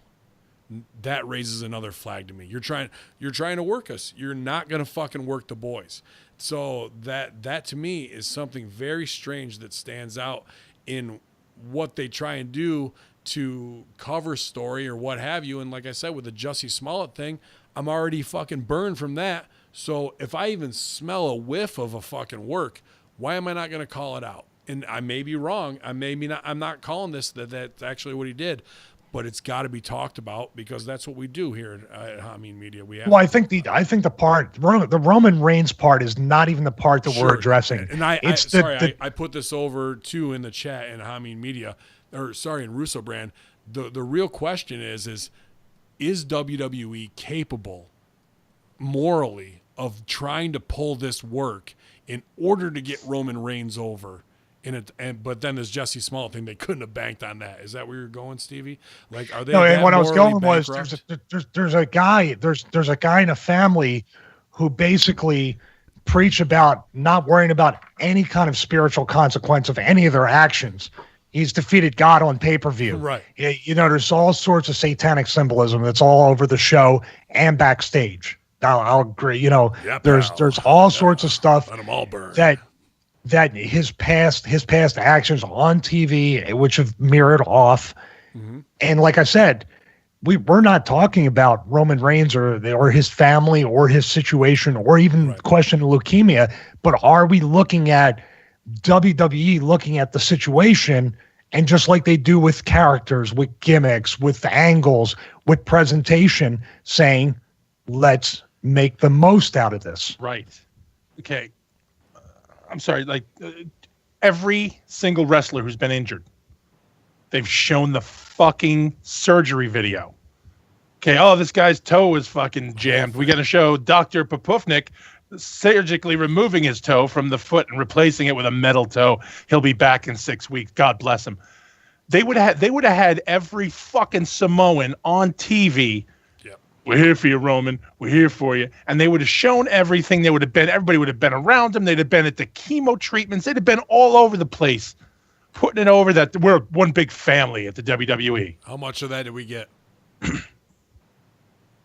What's up? How much of that did we get? I don't know. I don't watch the program. Nothing. There wasn't one update. I didn't hear you guys bitch about it at all, so I assume none. The only update we saw was an Entertainment Online thing where it was a strictly online piece with him shooting some scene with The Rock. That's the only time we saw him in that 4 months. Right, but now, so could it be a point of when he had it way back, like he might have had it and they got rid of it when he, the first time around? Well, isn't that something that's fucked up too? Because WWE would have capitalized on that. That's what I'm saying. From the jump, like, he's a even cancer that can't survivor. Keep him He's down. The fucking champ. Keep him right. I don't know. Again, it's just the presentation of the promo too, where he came out in October, like it's almost something he needed to hide. It was weird the way the promo was framed. It was scripted as hell. Well, how about the fact that he was Joe and he's not Roman Reigns? That's interesting too. That's almost like a psychological get out of jail free card. It's on Joe. It's not on what we believed in. This is separate from that. Well, or because Vince McMahon, Roman Reigns, there's no way Roman Reigns would ever get leukemia. Yeah. There's no. I mean, he's too over. That's the way the sick.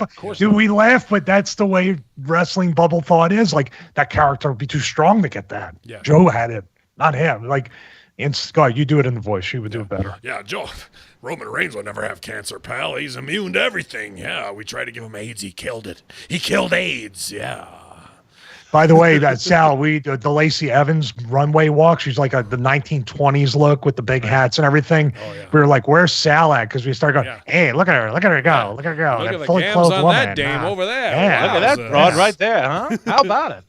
Yeah, that's all she does is walk down and do a little wave, looking like a 1920s, pinup model. It's fucking Like, piss poor. This is one of those things that's it's gonna just fucking upset me and piss me off because they're never gonna come out and say.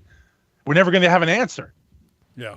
You know what we're going to know? When somebody's smartened up years later when he's like, nah, man, it was bullshit. It was a work. Right. It was a work. So the only thing we can hope for is that in their minds, he turns heel. And then he says it was just, a ploy to get the damage would be on. Oh my God. That would be like, you might as well set off a nuclear bomb in every arena that you go to because it will fucking destroy everything. I mean, but they went to Saudi Arabia and they didn't get destroyed. So what, they're kind of riding high. It's crazy, man. We say, and I'll say it 100 times. We're the conspiracy horsemen. And when we see something like that, it's out of order, you got to just fucking put a pin in it and be like, that's strange. That's strange. Like you said, they don't have their scripts for the TV that they have all week in order for a formatted show that's essentially the same every week. It's copy paste.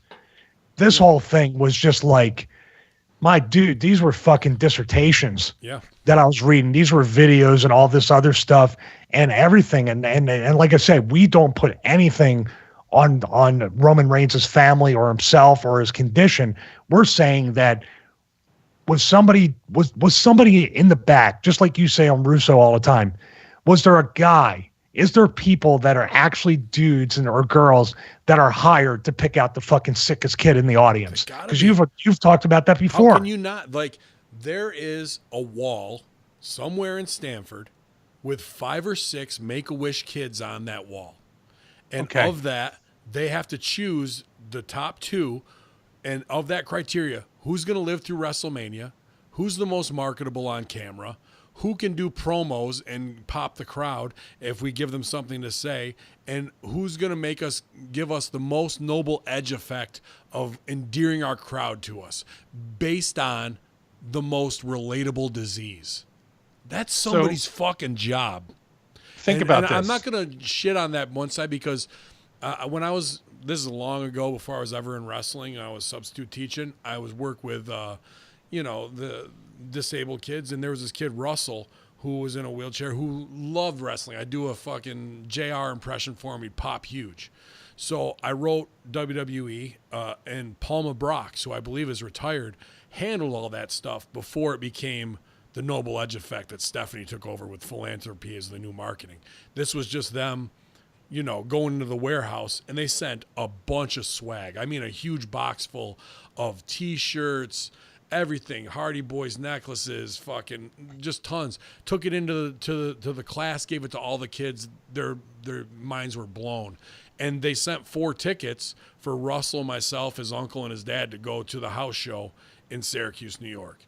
So I don't want to shit on them totally that their heart isn't in the right place. I got to put over my experience truthfully, because I wouldn't be doing myself a fucking service if I didn't say that before they made it a marketing gimmick, they were really doing quality stuff from the heart that doesn't cost them anything. I just wrote a letter and they came out big like that. But they do 100%. I've seen that a few times. That over before I was coming off as like they're fucking shady from the jump, you know. Like if you turn around and you look at religion, like the big religious guys, the Oral Roberts, the Jim Bakers, the all those fucking douchebags. So they all have people in the audience. They all have on their crew. That's business where they're picking up the prayer cards. They're looking for the people who they can go, that guy, that woman, that person. And they have other assignments doing on behind the scenes, but that's their job. Why wouldn't the WWE, who goes into the psychology, well, barely, but they go into the psychology for business. Mm-hmm. They say, well, we need this to do this, and let's make this red so this really pulls this out. It's like we all know the whole thing with the lights and the music. All of that is meant to get the crowd thinking one way or another. Okay? All of the light shows are like psychologically tested to make people react one way or make them react another. So all that shit goes down. Why wouldn't they have somebody to kind of look out and be like, well, oh man, that kid's in a wheelchair. Oh, that kid over there, look at him. He's okay. Yeah. So whatever their reason, why wouldn't they have it? They are, they're, if nothing else, they are a savvy business. So why the fuck wouldn't they have it? It doesn't make sense not to. So that's all part of built-in corporate culture, Sal. Right. Early on, but like the fact that they took it, and to go back to our original point, that Justin Roberts shoot, if you've seen it or you read it or in his book, it really tells the tale of somebody had a meeting in corporate and went, aha, this is the new way, and took that what was once a heartfelt reach out between a star, even a lower level star, and Justin Roberts, and a fan, to make their dream come true of somebody doing good. No good deed goes unpunished, right? At the end of the day. And that's where we are now with that. Because of that pattern behavior, all that makes us go to the Roman Reigns thing and have a go, should I really trust them? And at the end of the day, that's the argument. How fucked is that we have to question WWE's morality, that they may pull off a fake fucking leukemia thing just to get a guy over they've been trying to get over for a long time. Wait. I hate that I even have to ask and vocalize that question out loud. But are we really questioning that? Why are we questioning that? I'm not. It's that's the question. This is the same entertainment business who dragged a man's father out and dragged his casket behind. So this is the same fucking company. How is there any question? Of course they're going to use cancer. Of course they're going to use a fucking dead baby on the floor. Whatever's going to get business done for them. How is anyone like, oh, why? How? Like there is no moral fucking line. He has none. GGP, go ahead, man. If you want to toe the other side, I'm not going to hate on it, dude. I just theorists, we have to put it out there and look at it the way I see where you guys are coming from. I see your point of views vividly. I can see exactly how you guys can approach the situation from your point of view, and you're not wrong in any shape, form, or matter of being, whatever the case may be. But let's face reality here. You guys are thinking about getting one guy over. Who cares about this guy? At the end of the day, what Vince really cares about is his share price and his stock price, because it's a public company. And if the share price drops and it tanks, the company, that's it. They're done. Doesn't matter who's over, who's under. Doesn't matter. Because at the end of the day, they need that company to be in the black and not in the red. So from a business standpoint, it isn't about a booking standpoint anymore, because it's a revolving door. 10 years ago, Stevie was the main heel. Now, Roman Reigns was the main heel and Brock's the main heel. And then 5 years from now, Joe Schmo is going to be the main heel or Nancy Brown or whatever the case may be. Okay? Know, just to interject, I think the fact that Vince couldn't get him over to the, and this is just devil's advocate that I don't believe in, but the fact that he would stick in his fucking neck, in his cross so bad that he couldn't get him over how he wanted to, that he would go to any lengths to fucking do that, to get him to that level. You might be right, but let's look at this from a broader spectrum here. So this guy's going to come out and give this fucking bullshit story about him going back into having leukemia again. So now he has to deal with the public. He has to deal with all the boys and the girls in the locker room. He didn't, though. Because, just gone hold for on. 4 months, dude. Gone. No, he's gone. But the fact that he came out and did his thing 4 months ago and everyone's crying on TV and he's hugging and he's tearing and everyone, because they want a good TV moment, I don't think that's the case. And then on top of that, if it does leak out that it's bullshit, right, what's going to happen? Forget about any sponsorship with any advertisers. They weren't suspecting Jussie Smollett to come around fucking 3 weeks before they tried to pull. But that's the case in point. Case in point, the fact that anyone can get got because of the way we are now, why even risk it? For one character, they wouldn't do it. Because they were too confident before that shit happened. Go ahead. I think the lack of information is what we're talking about here. There was no detail of the. They didn't have the cameras with them throughout the entire 4 months. I agree with you. So the severity of it or the stage of it, I'm not questioning anything that happened. No. I'm just saying they might have saw that and go, just like anything, turn it way up to 11, just like a character or any kind of. Here we go. Let's say this. Let's say it did come back. Maybe it wasn't as severe as they presented it, right? Just like, in my opinion, the whole thing. I just got to time out you right here. I'll let you come back.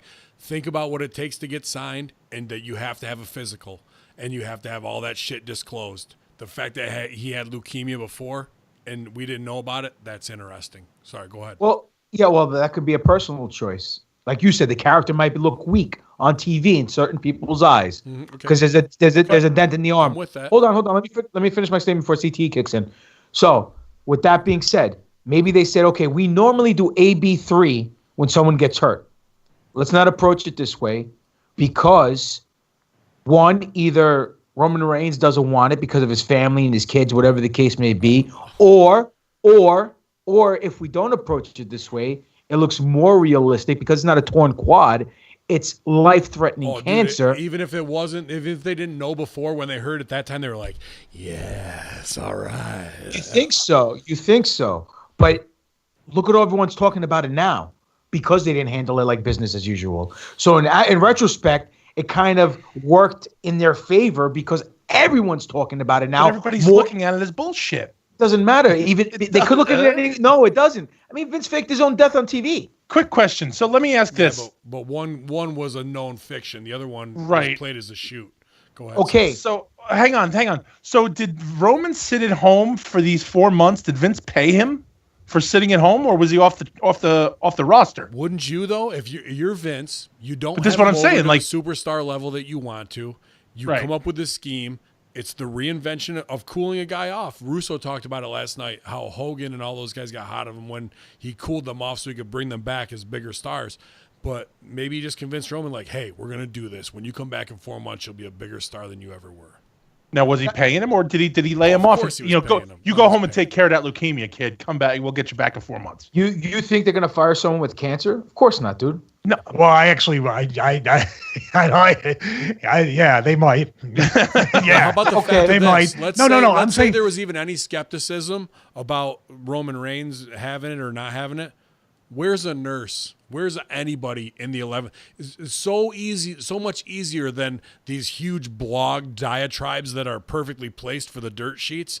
Instead of just having going, dude, I treated this guy for fucking 12 weeks straight. Stop your bullshit. That's it. First of all, they can't say anything because of client confidentiality. That's one. If he's going on Raw going, I'm in remission, y'all, you could fucking come out with some client. Cops hit him. Cops arrest him. You just violated patient doctor confidentiality. Listen, here, dude. here's what I would look at it. Truly, as someone who's been through it as a family member who lost his younger brother, and I'll say it again, like I said on Russo, died in my arms. And that kid lost everything, physically, mentally, emotionally. He was a vegetable for the last 3 weeks in hospice. It was fucking rough.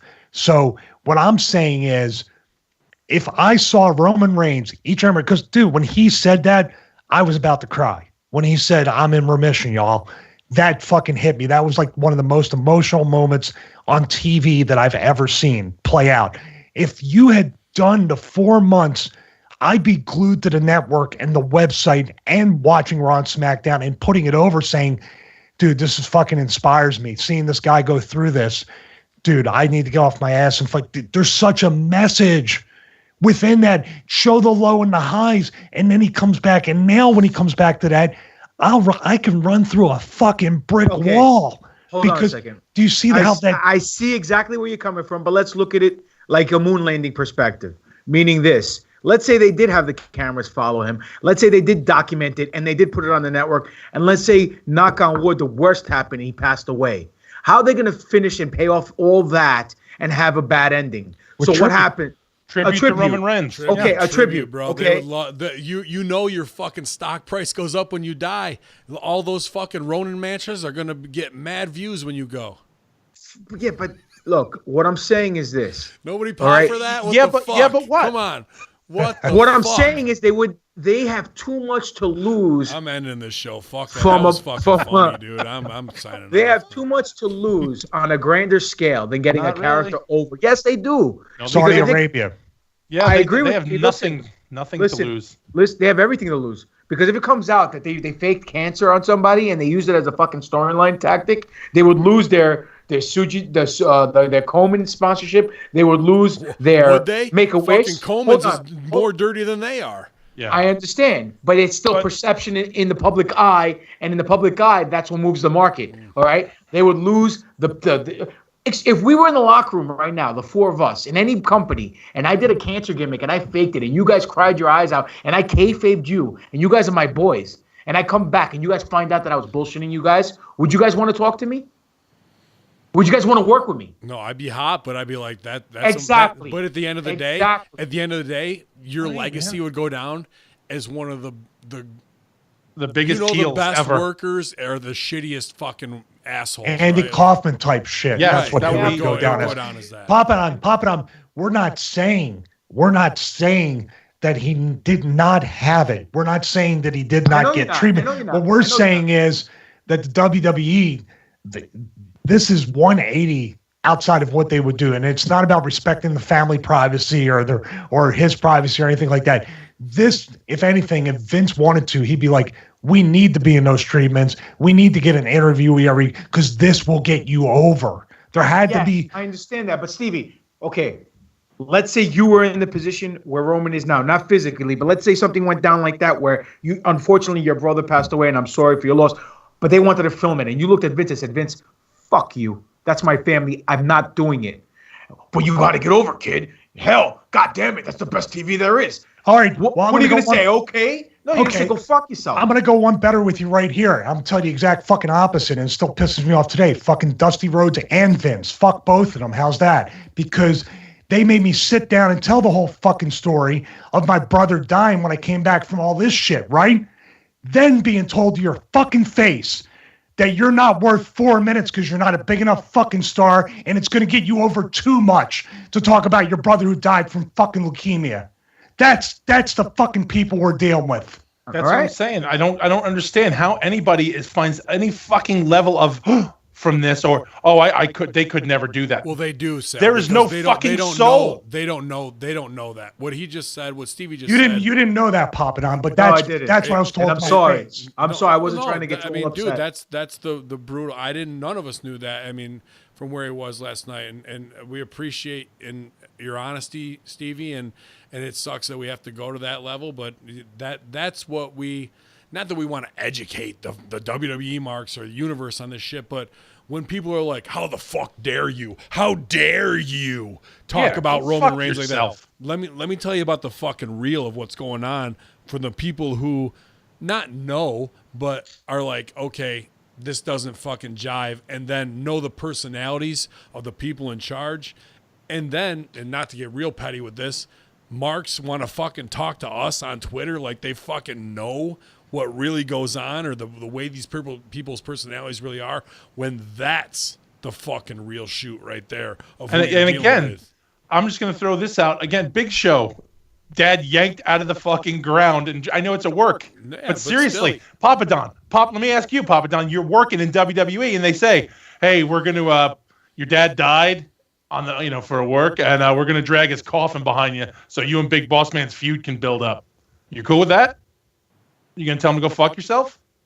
If my dad really did die then and there and I felt uncomfortable doing it, yeah. But this is what I'm saying. Now, we don't know the people. We don't know what Roman said. We don't know how deep is Roman drinking of the fucking Kool-Aid. Who knows? And you think, oh, whatever you need, Vince, whatever you need. Oh, sure. Oh, family legacy, whatever you need, Vince. I don't know, man. I just think from a business perspective, this is one road you can't really cross because there's too much to lose on the other end. And I'm not sure about getting a character over, because even if he does get over, he's not going to change the stock price. His stock price is not going to go from A to B. It absolutely needs to be said, GDP. We're right. I don't feel like we're trying to gang up to convince you the other way. No. Dude, this is the premise of the show. Sure. We don't need to agree. It's the fucked up thing that we even have to live in this gray area to have this conversation based on suspect morality, us being workers in the locker room, knowing what's a work, and then us being the conspiracy horsemen looking at the diary of a false flag and seeing how information's rolled out. All of this is how we operate in everyday life, people. And, it's not that we're hot at each other or trying to convince one or the other way. It just needs to be talked out to the nth. And even if Oos is listening to this fucking shit, brother, if it is all a fucking shoot, believe me, we're happy that you're fucking back to 100% or whatever it is you need to be. But if it's not, that's our show, and that's what we got to talk about. And here's the other thing: do you not think Vince wouldn't have a fallback plan? So let's say somebody leaks. Let's say somebody finds out it's fake. Okay, so if it's fake, they find out. And then what do you think? Vince is going to go, oh, we're fucked, guys. Let's pack up and leave the town. It's not Carney anymore. They'd be like, oh, Roman lied to us. We're not his doctor. He told us this. Or do you not think there's another plan involved? Like, do you not think he has this shit covered? He's not an idiot. He's just a fucking piece of shit. You know what I mean? So it's like, I don't know. Well, let me just say, there's people like Justin Friend shot me a message, and people in chat room are talking about sorry I had to go through that. This isn't even just wrestling. This is all throughout entertainment and lots of places where your value as a human being is determined by your push and your position on the show. I wasn't saying that because it hurt. That was just, at the time it did, because I thought these people, they kept surprising me time and time again in the most negative way possible. That's why it's not bitter. It's not bitterness. It's not any of that. As a matter of fact, we always talk about it, guys, right in the message. I would never, ever go back because I never want to have that feeling again, like I'm less than what I am. Well, don't let Hurricane hear you say that. I'll call you bitter. But it's your choice. I just feel like I could never trust that company to really do, no matter how many corporate things you put in place, no matter how many initiatives or protocols or things you want to say, it's still, and it's proven with the guy they just brought back, it's still essentially the same It's still essentially the same, mission statements, secret mission statements, or whatever you want to call it there, that they have their goals, their games especially. And the thing with the Dusty and the Vince thing, they didn't mean it like, hey, we're going to say this to him or really fuck him up. To them, it was just black and white. Yeah. Your brother being dead and you talking about it, that's not your fucking spot, dude. That's not you're too low on the card to have a good story. That's literally what they were saying. And that's why they cut it down. And you can see it on YouTube. When I returned to ECW, it was about 2 minutes longer than that. And what the promo was, that's when they said, you can't say this, because I said this, when I saw my brother and he died in my arms, I had two choices.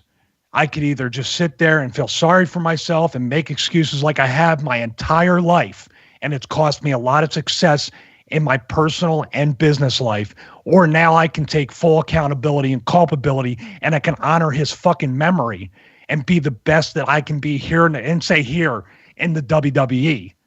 they heard that and they're like, no, that's too much. Because that shit would fucking, from their mind, holy shit, that's a story, dare I say it, that would be right along there near Roman Reigns. If it happened right now, it'd be their fucking top thing for a heartfelt thing. I don't even care about that. But when you tell me my brother, but that's the difference in the change of the winds, right? The winds of change have gone that way. Stevie, I don't want to keep plugging your heartstrings, but please, if you wouldn't mind telling your brother's name, because I don't want to not respect his sacrifice. His name was Anthony, and not the funny part, but Vince was going to cut a promo on me because I wore his name on a piece of tape, just a little sign to my family, not to show, oh, look at this. They didn't put it over on TV or commentary. I just did that for my family, my brother, my parents, to let them know, hey, I'm here and I'm on the road, but I haven't forgotten. Sure. And Vince was like, what the hell's that on his arm? Because I heard from one of the agents, Vince was hot. And then I had to explain to him that your brother just died and that's why you were doing it. He was like, oh, okay. Like, okay, fuck you. How's that? Yeah, of course it's okay. I guess I won't put heat on him for that. I'll just That's what it was. They all like breathed a sigh. The Brazen was like, so you're okay? And I go, no, I'm not okay. My brother died. I don't give a fuck about Vince or you. It's not about that. It's the fact that Vince feels like I gotcha on you because he can't come back and put heat on you because he'll look like a shit heel for fucking dogging a brother who's a dogging a guy whose brother just died. So you got over on him by paying respect to your family, so he can't put heat on you. That's the fucked up thing. And again, to go back to our fans, that's the fucking level you're dealing with in the locker room. So don't try and come to us with fucking storylines, politics, or your fucking opinions like they're validated because you've never lived in a situation where you've had to deal with petty bullshit like that. And that's what it comes down to. Yeah, so thanks for listening. Go fuck yourselves. Yeah. What about hey, what about some good news about the Vatican? And they're really treating kids great, aren't they? Well, actually, some good news there from a great listener of ours, Craig Nichols, I believe, down under as well. Church sex scandal, abuse scandal. Vatican opens investigation into Cardinal Pell, actually going and doing some time here. So one of the top guys in this Vatican Australian sex abuse scandal is in custody right now. So third highest guy in the hierarchy in the Vatican gets busted. Third highest guy in Washington under Obama's administration, Speaker of the House, gets busted for child porn and child this and that. What the fuck, man? You think it's a coincidence? No coincidence, that's dude. 33, by the way. Yes, you go. Very good numerology. Threes. Well, I didn't bring it up with her. I was gonna say. When it comes to all the pedo stuff we dealt with today with that guy fucking throwing barbs or whatnot, like where do you decide? Dude, yeah. I'm not mentioning it. We're not going to mention his name, but fuck him. Yeah. Well, going back to the Vatican guy, guess what that guy was in charge of? The money. Oh yeah. So this is interesting. He was a treasurer. Yeah. And third highest, and he was basically Pope Francis's right-hand man. So does that mean they served? Are you saying that he was a pedo guy, or he was just somebody they wanted to get rid of as a money guy? So it's easy to throw that. Well, I think they're all doing it. Sure. I think they're all, to some extent. There's a lot of stuff going on, male or female. The sex slaves things with the nuns going on. So no matter what, there's abuse going on either end. But. And then Pope Francis made an excuse for that, didn't he? He prayed for them or something. That's fucked up. But what I'm saying is, like, here's what we need to examine. One of two things. Was he going to flip and they put this on him? Yeah. Or did he get caught and now they're scared he is going to flip and they're going to kill him off? Like, which side is he on right now? Yeah, I think you're fucked on either sides of those. Yeah, you ain't coming out of the other side of that either way. Without. Yeah. Yeah, there's no island for him. There's no tropical island. Yeah, you're not going to Boy Island after this one. There's quite a few videos on YouTube. I forget who. There's this source that gets on all these YouTube videos. This guy who's like a Vatican source, and he's talking like every single week now on these different things about how the Vatican is slowly gonna be brought down. And it also might be because of trying to get a one world religion, trying to do a new world order. You might look like on the surface, much like with Trump, that something good is happening, but we're all going to want it, and then all of a sudden, you know what I mean? They're going to almost vilifying religion in a way, which it should be, to make us beg for no more religion because. Can you say that again? Can you say that again? What's that? Can't vilify religion because it should be. Really, there's a difference between religion and faith. That me and Papa Don say it all the time. Is there really at this point, Stevie? Papa Don and I don't want to hammer on you because you've had some brilliant moments tonight. But at the end of the day, I'll let you sleep on that one. This will be the only soundbite you put up. Religion and faith, like that sounds like a cop out of somebody who just wants to be like. No, I'm gonna actually, Stevie, I'm coming to your rescue on this one. Go ahead. I don't feel that it is. It's okay because he could believe in his desert wizard and not have to go to church and put it over. He doesn't have to go to church to give them money. Church isn't a religion. A religion isn't. They just happen to share the same desert wizard name that he likes. Off of it. Right.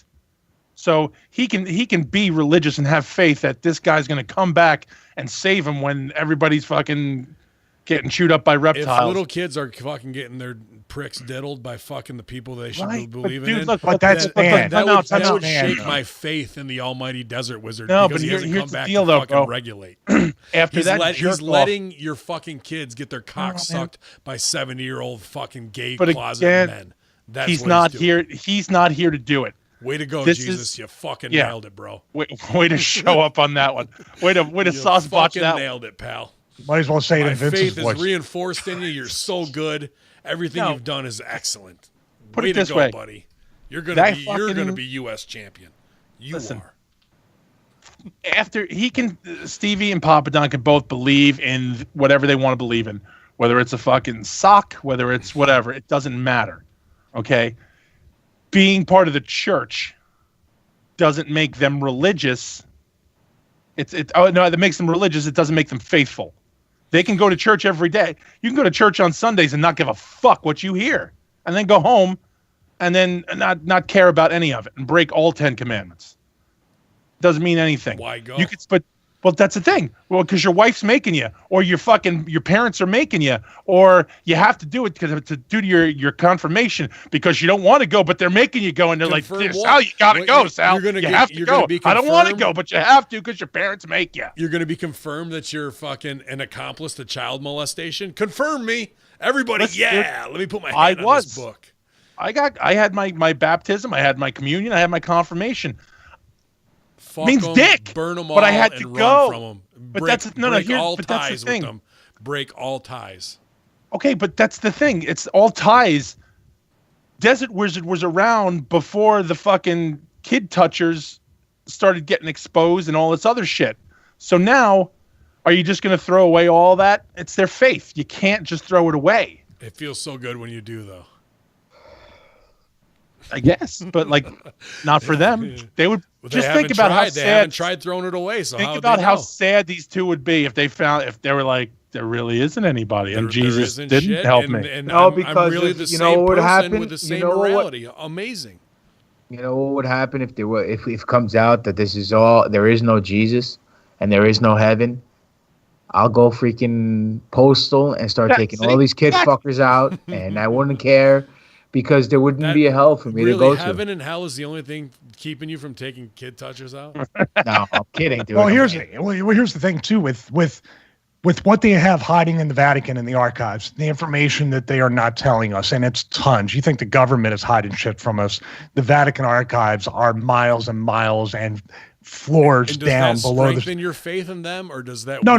It doesn't strengthen my faith in them, but it makes me want to know. But in the meantime. Sure. Of course, that's the word faith. I mean, but if there was indisputable evidence that came from those archives that were opened up, because obviously them not opening them up, it, brings me great pause to say, what are they hiding? I mean, not just aliens or whatever or anything like that, but the story of Jesus himself, the story of God, and all that stuff, of course. And when there's other books of the Bible, the Bible, New Testament especially, the 4 books, was basically like fucking American Idol, back in the day. Like these are 4 books we want to pick when they went and Constantine and the what was it, Nice? How do you pronounce it? Pop it on the Council of Nice. Was that what it was? Nice. Yes. Okay, I'm just it's like, hey, Nice, yeah, pal. So But when they did that, they determined what the narrative was going to be. It was actually the earliest government narrative that you could think of to say this will be the official story. I'm well aware of that. I always research Dead Sea Scrolls, the agnostic Gospels, all that stuff. It still has Jesus in it. Well, it makes sense. That's what you were there when they threw him in. So it's like the fact that Papadon was working fucking Roman Coliseum against Von Erichs when he used the time machine too. In Israel, the Roman Coliseum in Israel. For the replica tablets.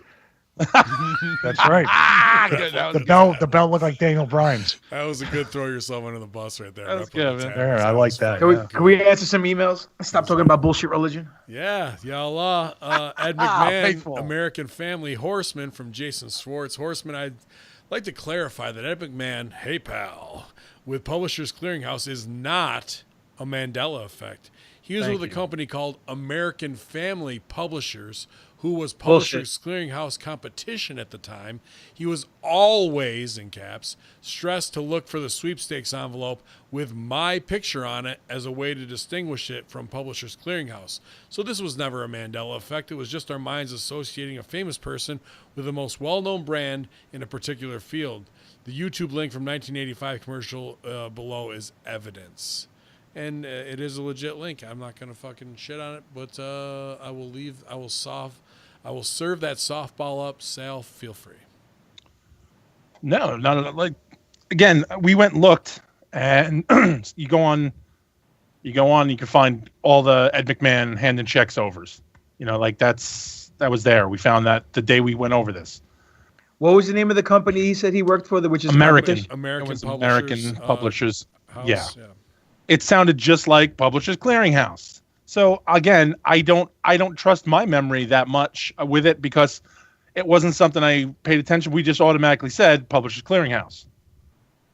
So this was American Publishers. Yep, you nailed it. American Publishers Nailed it. Clearing. Yep. Hold on, dude. Stop cutting me off. American Publishers Clearinghouse or just American Publishers? American Publishers something else. I don't remember what it was, but it had Ed McMahon's face on it. That was the gimmick. That was a Publishers Clearinghouse. Was Ed McMahon? Yes, that's what I remember. But now, right. Well, like I do remember that, you know. But I'm saying also if you I think he did a WCW jump from there. He went WWF to WCW and jumped. He worked for both of them. Because and again we found the videos. Yeah, we found the fucking videos. So it's not a Mandela effect. It was who was it on? It was Carson on Letterman. And he wait, had hold on for Publishers Clearinghouse sweepstakes. Listen, just because we found the video doesn't necessarily it's not a Mandela effect. Because if it is a Mandela effect, then the whole video itself. The Larry Mandela effect. No, Mandela. I said. Look at the 18. Look at the van. Right? No. But I'm saying people were saying he never worked for Publishers Clearinghouse. We found the fucking videos where he worked for Publishers Clearinghouse. Yeah, that's what I'm saying. Okay. Anyway. Next question. From the Gender Neutral Messaging System, a good, great listener, Greg Miron, a.k.a. Greg Moron. Hello, Hunter Hurst, hardcore horseman. First off, what amazing... That was horrible. That was bad. Nailed it. We're all doing great tonight. First off, what an amazing past few episodes you've had, especially with Dr. Janda. It was a real eye-opener. Stevie's boy. Yeah, it was a real eye-opener to see what's going on to come down in the few weeks and months to come. It'll be quite a shake-up. I know Virginia might get called up or two. Speaking of shake-ups, I hope the tag team titles are not shaken up the wrong hands. I'm not sure what that means. Horsemen over Strong, then Now Forever, Yallah. Yeah, no, I still have the titles. Since Valentine's Day is around the corner, so this is an old email, obviously, I definitely would like to hear your thoughts about ever-growing and disturbing involuntary celibate community.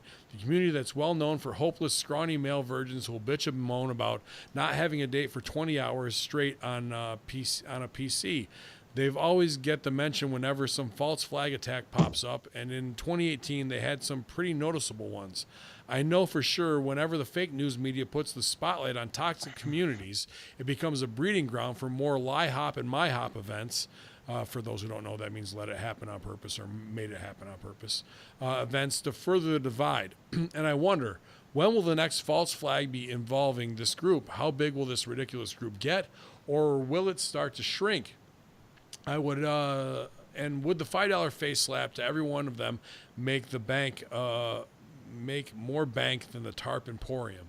God damn it, pal. This deep state creative team needs to be exposed like they live. From Greg Miron /Moron, looking for quintuple G Wi-Fi shuffle and sledgehammer router to break and hide. From my AOL phone, you got mail, Allah. So what's the verdict on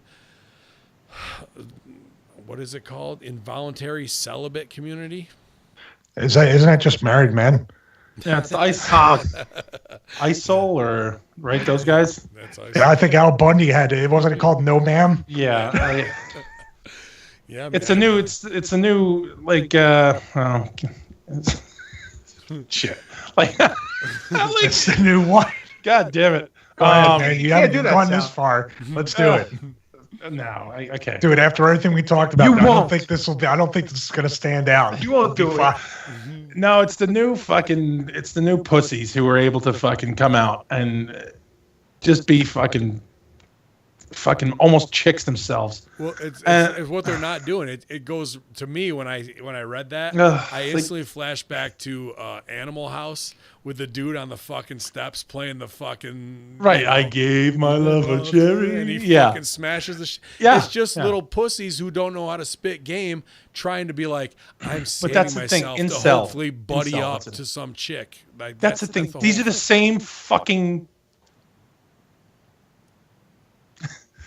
These are the same pussies who take the fucking liberal female studies classes, Sure. and they sit there and they go, "Oh, rape is terrible. I'm with you, ladies. All right," and they not getting anything. They're not, but they know that's where they're gonna find Miss Right, because they're gonna take their fucking women's studies classes with all these hot chicks, all these hot broads who look just like dudes. Yeah, no, it's not happening. And it's like- meanwhile, they end up with a best friend lesbian that looks a lot like you. Right, exactly. Right. Actually, This sounds I a little fucking- bit like Heaven's Gate. Yeah. Remember how that ended up? Well, They they were trying just- to be celibate too. I Well, actually botched the see, but they spot. were doing it for a fucking reason. They were doing it to purify themselves. These pussies are doing it to get laid, which is ridiculous. Well, we haven't really come out. They haven't come out yet to say they're waiting for the comet to come with the spaceship behind it. So give them a chance, man. I mean, they haven't. They're trying to iron this thing out. I wish the con would just come and get So in them. other words, Get these them are just one. like fucking 5,000 sign guys from the fucking arena back in the day. Yes. Yes. don't Except, remember? well, except no, Pretty they're close, very, yeah. they're very aggressive. Those men are very aggressive. The pussies who are doing this, no, they're the skinny Oh, jeans. so they're more like the AEW guy was tugging on his deal while Cody was talking about the Right. Yeah. Very okay. much so. Very much so. And then he would talk about how disgusting it is to watch that guy do that. And then he realizes he is that guy. Yeah. They're the guys who will go on the marches with all the ladies, make sure they get home okay. But you know what? Not looking to get laid, promise. That sort of shit. Fuck those guys. Wasn't it what Dahmer was doing too? Wasn't Dahmer one of those guys? Dahmer was a walk home. He was on the No, college. he's just like, I'll take care of you. You're drunk. I'll give you Yeah. a ride home. And fucking God. Hell All yeah, right. from Chris T, Space Mountain at mail.com. Good evening, gentlemen. Before I get into my topic, I'd like to make a quick comment. When Big Sale proposed an FBI t-shirt, I was all bin on Geppetto scoring that beauty for all of his contributions. However, since the podcast with Dr. Janda, I think we would all see a pop seeing the good doctor rock that t-shirt all over town. I can't disagree with that. And also, we do owe Geppetto something cool, guys. I know we slept on that. I completely forgot. I apologize. Definitely need to Who's set something Geppetto? up. He cheered a lot of bits early on when we first got monetized, and we definitely owe him something cool, man. I believe he's in aviation because I checked out his page, and he seems like a guy kind of around our age, somewhere between me and Stevie. So he could be 95, 96. And Yeah. he cheered. He was way into the show early on, and I don't want him to think we don't appreciate him. So shout out Geppetto, man. Send them a 3D printing of Pinocchio or something. Yeah, I'll Tim. send him something cool, man, for sure. 'Cause he Send him did a boy. He did send me his address. That's all Geppetto ever wanted. Just want a young boy. Boy of my own. He's a priest? Yeah, long. Just wanted a little boy of my own. Long phallic nose made out of wood. There's a new documentary on Lie to me, Amazon you little son Prime of a that bitch. investigates goblins, UFO sightings, and strange creatures in the Appalachian Mountains. The Jericho documentary show? is called Hellier and investigates sightings of monsters that dwell in caverns and caves in and around the mountains of Hellier, Kentucky. It's a 5-part series that explores humanoid creatures that apparently reside in an abandoned mine shaft in Kentucky. The series that then looks into the Hopkinsville, Kentucky Goblins case from 1955. Have any of you read about the Hopkins Goblin case? Thought I would bring this documentary to your attention. Hope this evokes some conversation. Schlancha, Rick. Man, this is awesome actually because, I'm wife. looking on my my heat-seeking Sorry. device. Wife. Is it You're HELL? such a good listener, Sal. I don't see. Wife number one just went to visit fam down there, and my brother-in-law sent me a link that 2 miles from his house, these 5 llamas. Did you see that? I sent that to you guys, right? About the llamas getting chewed up and bloodied, Yeah. right? Yeah. Sal, you can fake break, but you were concerned about those. No, llamas, I was very upset look about at those him now. llamas getting Fuck killed. you. How the tables have turned, infidels. You can't go over on me. Heels over strong. No, but like these 5 llamas got attacked and really bloodied up. I don't think any of them died, but were bitten behind the ears in like a vampiric way and then bitten on the hindquarters and really bloodied. Now, I talked to them. I've seen coyote attacks and whatnot. They usually don't stop. And a llama's not an animal that can defend itself. So there were 5 of them that were fucked up. Now here we have a new story about strange creatures, and there's been Sasquatch, Mothman, the Chupacabra. Benny, I don't Bunny think in Man? Kentucky. Like Oh, there's not in Kentucky, there's the people with the blue skin in Kentucky, right? Like Goatmen, the Goatmen in Kentucky. There's some strange fucking things going on in Kentucky. Now here we are. Rip with another Rogers. story. And it just was, Rip Rogers. He's checking people's oil at the fucking Circle K. It's crazy down there. Stiff those llamas. But, so just look at from a hunter's point of view. Yeah. Coyote or wolves would not attack a group of llamas. They would attack one llama. Yeah, they'd corner it and take one down. And then if it kicked them or kicked out or did whatever it did, it wouldn't go after another. They would split and regroup and come back and try to get the one they went after. On that one, would they go after all 5? You know what I mean? Like usually it's it a didn't make planned sense. attack, right. So the fact that all 5 of them got fucked up, is a strange thing. Like because each one of those has to be a targeted attack, like you're saying, and they're gonna have their methods and like any. I guess basketball play where they're going to set up a fucking zone and be able to attack and somebody's going to go in for it. It just didn't seem the right way. And he sent me that to pitch to you guys, be like, hey, this story's kind of fucked up. Is it possibly, I didn't think a coyote because that's not the way they attack like you laid it out, but a bobcat might do that or a mountain lion. A mountain lion would fucking be able to get claws in on something, but they said these were bite marks. Not fucking where a lion would get a claw in and then it would grab him on the ass and then go and bite. Yep. That shit wasn't there. Hein brings up a good point. Hein brings up a point. Could Naya Snacks have been in Kentucky? That's what I was thinking. Was there a house show in fucking... And she was like, I'm hungry. I'm eating something. I'm hungry now. And they had to pull over and she went after 5 llamas. I mean, maybe there was like 10 llamas and there's only 5 left. Who knows? Pull the car over, I have to pee. Gonna go pee? Yeah. Oh my God, she's just running to the woods. Wait, is she eating llamas? And they have to pull her back to the car. Spit in my mouth. Spit in my mouth. Oh. Stevie, Nia Jax, or Chupacabra? I think this is a case of Nia Jax still mad about your imitation, and now she's imitating you and knew you were from OVW. And you want to go down you want to sound like Alex Jones with some numerology shit. Here we go. But I don't know, man. This is not your standard like the cattle mutilation cases that they say were aliens or some kind of government military type testing. Those are dead with their assholes carved out. Well, that's the same thing with wolves, though. I don't know as much as you guys know, but they're doing it to eat the animal. They're not going to give up, and they're gonna kill the animal. They're not going to let it live. And if it's injured, it's not a cheetah or something. It's not going to be able to get away. You know what? What the first thing a wolf or a mountain lion would go for? The The throat. neck. No. Well, I mean, to take it down and kill, that's one thing. But when they're going to start eating, what would they go for? Asshole. No, they'll go Balls? right for the belly, right on Yeah. the guts first. They want the fucking intestines and all that shit first. And that's why you see animals with their ribs usually fucking bare first. That's the first thing they go for is all that rib meat and all the guts inside. And they were Now- trapped. Yeah, They were in it. They were in a pen. They were in a so pen. even if you had wolves, even if you had those things, you're not going to get a lone wolf to go out and do that. You're not going to get a lone coyote to go out and go after 5 llamas. No, It doesn't that's happen a lot that of way. work. That's a fucking gauntlet match and a half Right. right there, dude. They need to hit hard, fast, and be done, and then take it out and be done. Well, I want to switch gears. Not kind of, but not kind of. On is that story we saw about the fucking whale? Whale, being dude, found right? in the goddamn middle of the fucking Amazon. Now, if we're not talking USOs or any alien ship that just comes in to suck up seawater to turn into whatever hydrogen power. And ends up taking a fucking whale straight out of Star Trek. Am I right, guys, on this? Yeah, Star Trek, the Voyage Home. Voyage Home, Dude, yep. really quick about that. All I thought about, really quick, that's the big Russo rib. That's when I'm going to go on a 5-minute rant. What about all these vortex things that are in the vortices or in the thing, and they're coming up out of the water, or it looks like this could be something that, I mean, a fucking whale that big in the forest, man, that is crazy. 800 miles from the ocean, bro. There's How? no fucking logic to that. Yep. Aside Or you know from what it is? USO. It's the fucking skier. It's the skier who got teleported.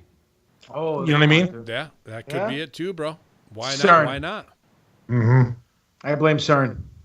I think they opened up a vortex, like Stevie said, or some kind of portal, and they went in the ocean, and the other side it came out, it plopped right into the freaking, right into the Amazon rainforest, They or whatever the wouldn't fuck have it Nothing's was. know, right? disturbed. Nothing's Why not? disturbed at all. It's not like he even like crashed through the trees and landed in that open part of the forest. Right. Yep. Very, very crazy stuff. Shout out to Armand for 500 bits for my Benaya Fuck Jackson. Armand. Now, Armand, go sit in the fucking corner for that Go get your stupid fucking shine box. You whale. It's the big show. Go sit the fuck down. put That's you in the awful. fucking I'll battle. send- Dare piece you? of shit. Hey, this is Benaya Jax. I'll send you some nudes later. Yeah, pal. Dude, how my ear, let's- my vagina. you guys missed it, man. She had the super fucking boo-boo face coming down the ramp like you knew she was going to do the job. It was bad. It was real rough. Uh, You knew before anything happened, like, oh, okay, I'm going to go get some more whiskey real quick. But we'll do one more, guys, and we'll start to wrap it up here on what has been a red-hot show. I think a great show, man. Really love these kind of sit and listen and have some reaction stuff, and then where we can get our heat out here. Somebody offering to drop us music. Drew Nell, appreciate it, man. Please send it to hackerhameen@gmail.com. I'll try and, if you make beats or you make music, hey, and you're a supporter of the show, of course I'm going to try and get it in for you. We had Brent Logan, I believe, right, in Australia, wearing Yep. our shirt on stage It's a at his Vendetta. death metal show. I played Badass. one of his songs, I think something about the God, Bow Down to the God, possibly. I can't remember the title off the top of my head. Yeah, obviously, great stuff, man. You guys are making your art out there. We're making our art here. We want to fucking help everybody who supports us push forward together. And if I can do that, that's the least we can do for your guys' support on us, man. Appreciate it. That's a long fucking email. I'm gonna skip that one. From a fake disco account of Polyester, the Great Depression. Evening, gentlemen. The following email has been brought to you by Stevie Richards Fitness, and of course, also brought to you by Regardless of the Fact. I was wondering if y'all ever talked about the Great Depression and if the narrative that has been taught to us is what really happened. With banks having such a huge influence with Federal Reserve and the IRS, would it be far-fetched to think that they influenced higher interest rates, crashing the economy while buying gold and other assets at cheaper, more reduced prices? What about Hoover? What about Raven? He sucks. He comes into office in 1929. The stock market crashes, approves the Smoot-Hawley tariff, farm prices drop, and the Dust Bowl occurs, all while banks at that time were uninsured. just a complete shitstorm of coincidences. And as the great GGP would say, there are no Ronin Wing Eagle Belt. I mean, there are no thing as coincidences. He actually wrote that. Keep enlightening, gentlemen. Polyester, the evil tailor, sent from a soon-to-be 5G network phone. Very interesting point, man. It takes me back to obviously everything with the marijuana talk and, the Hearst media empire, all of that was going on at that time. It wouldn't surprise me that whatever they called their Bilderberg group or Freemason fucking society at that time, that they were putting all that together of how to corner major markets. And that was just another way to do it. GGP, what do you think, buddy? There are no coincidences, and it's no coincidence that after the Federal Reserve did come into play in 1913, we have the Great Depression 15 years later, especially since before the centralization of banking in the United States, the growth of the country was skyrocketing in one direction. And then 15 years after these guys took over, it dipped. Now, they make money off of this country in debt. That's why there's always highs and lows. And we see it. It's cyclical. Every few years, the country goes through a depression. Or a recession. And at the end of the day, they need more money. Who prints the money? They do. Who gets paid interest on printing this country's money? The banks do. Who leverages out a dollar 10 to 1? I mean, if everyone wanted to go into the banks right now and go take all their money out of their account, they can't because there's not physically enough physical dollars in existence. Right. So it's all fucking fairy dust. It's all fugazi. It's all fucking hoopla. It's not true at all. And it's all bullshit. And at the end of the day, they're making money, and they're making money off of us being in debt. So you better pay off that $21 trillion. Otherwise, we're going to have to send these tag belts back. Listen, the day this country gets out of our debt, or the $21 trillion, is the day we get rid of the Federal Reserve. That's the root of the cancer right there. We get rid of the Federal Reserve and we get the power to printing our own money again, and we put some kind of standard on our money. You would see this world do a complete 180, and there won't be any wars, there won't be any dilemmas, there won't be any problems, and it'd be like the utopian future that all these time travelers that come back into time tell us about, saying how they look back at our time and say, wow, these guys were fucking barbaric cavemen. Yeah. So let's hope the growing pains get us there, man, and that there is somebody that fucking can spread that enlightenment where we can just flip the switch. But right now we have to rely on the man with the best facial hair of the night. I actually botched the spot. I was going to ask her before she signed off who had the sexiest facial hair tonight. I was trying to keep it gentlemanly, but we're all coiffed to our most extreme when it comes to facial hair tonight. But I'm going to give the award to Sal just because he's one handsome bastard. Sally, what's going on with you, brother? I just got the new Horror Junkyard from Charles Benoit, and I look forward to putting that up here in a little bit. Yeah, it was, again, we've been doing it on and off, and we've been a little irregular. We'll see what happens. Who knows? Hey, man. It's good content. I've had conversations with Sal and put it out there for everybody about possibly, because I've had a podcast in my mind. I've been doing a lot of stuff out in the home gym with phone calls and stuff like that and experimenting. But Sal and I have talked about certain things, and I would like, if the Horror Junkyard doesn't seem to be something that continues, or even if it's just once in a while, the fill-in for that would be what we're kind of like talking about possibly doing. It wouldn't be just us two. It would be all interchangeable stuff of whatever. Yeah. More content, the better. And I actually got hit up that Matt Stryker might be interested in doing a MLB baseball show. We're talking GGP wants to do possibly a Star Wars thing, which is it's in the works. I'm actually talking to a buddy of mine, who's going to co-host with me. And we're like a couple steps. Couple of steps from getting this thing going. We might even get it going as far as early as next week. So we'll see. Awesome. Well, the other thing I was working on, I was just thinking about. I was talking to Stevie and kind of just stealing his gimmick. Just starting to do some videos on the iPad, on the phone. Just kind of some stream of consciousness, creating shit for gaming and stuff like that. So a couple people have reached out to me and asked me about gaming, and we don't get a chance to really talk about it on the Horror Junkyard show too much anymore.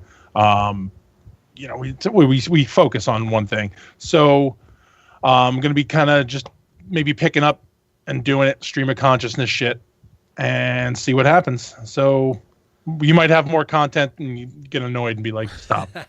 Yeah, bonus content's always great. You never know if it takes off as a regular thing. That's awesome. I'd like to see you get a 3D printer and start printing out all your fucking miniatures, man. Hey, and you can get an Ender 3 right now for $199, dude, and it prints fucking phenomenal. The one you have, I fucking what's the $500? But like if you're just printing miniatures, you don't need a fucking 15-inch fucking height. You never know. Right? You never know. So what would be the best 3D printer for your money, no matter what? I mean, obviously not talking about $2,000, $3,000, $4,000, but if I wanted to print like, I don't even know what I would print, but you know what I mean? Like if it's like you're making a little bit of a business out of it, and you're trying to print something like Stevie Richards Fitness. I want to do some kind of product I could put in a store and sell it, and maybe use a 3D printer to do so. Maybe even a key ring or a fucking bottle opener or something like that. Yeah, things like that. Perfect for, right? Like I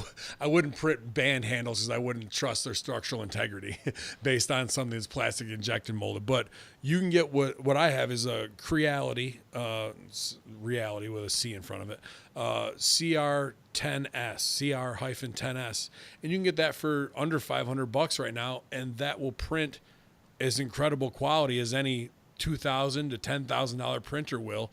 They have a lower range one, but that prints 12 by 12 space up to 15 inches high. So anything in 3D printing can be increased in size and then sliced if you want it. But if you wanted to print a full-size Stormtrooper helmet or Mandalorian helmet, you can do it all in one shot on a CR10S.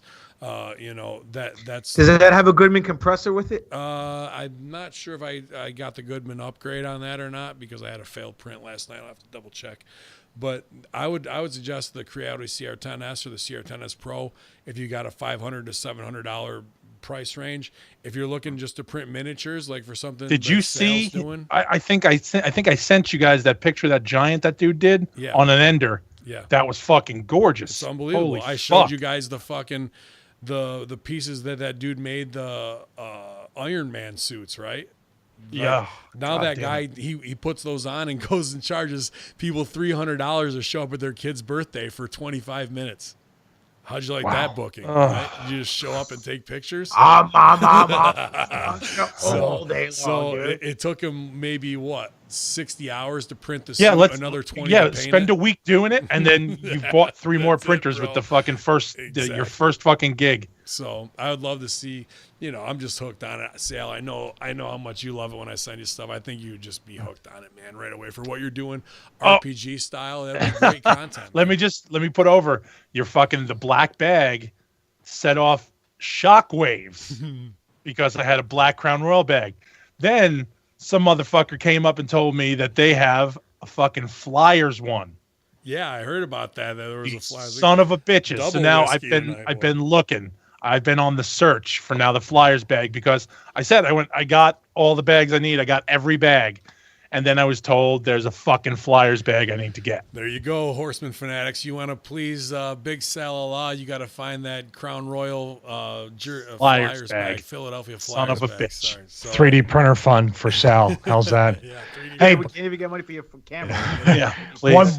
One last question about that. It looks like an open-ended 3D printer. I see ones that are actually in the covered glass. Yeah.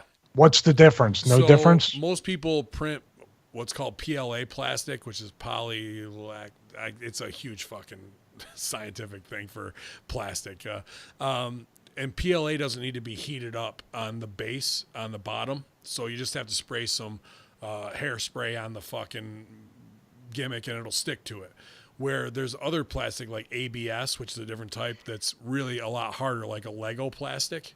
And that needs to have the base of it heated up to 60 degrees Celsius so it sticks to it and adheres to it. And it gives off not heavily toxic fumes, but not something that, you want to be breathing all the time if you have a big 3D printing farm. So they usually will cover that and then have some type of fan to just make sure the fumes go out. Not ABS won't kill you if you're printing it in your house or anything like that, but like most people print PLA, so that's why there's enclosure ones. That's the only reason. Cool. But yeah, dude, that Creality CR10S, man, I'm gonna buy another one probably in another month. It's just too unbelievable to be able to create all this shit and not have another printer going at the same time. It's super addictive.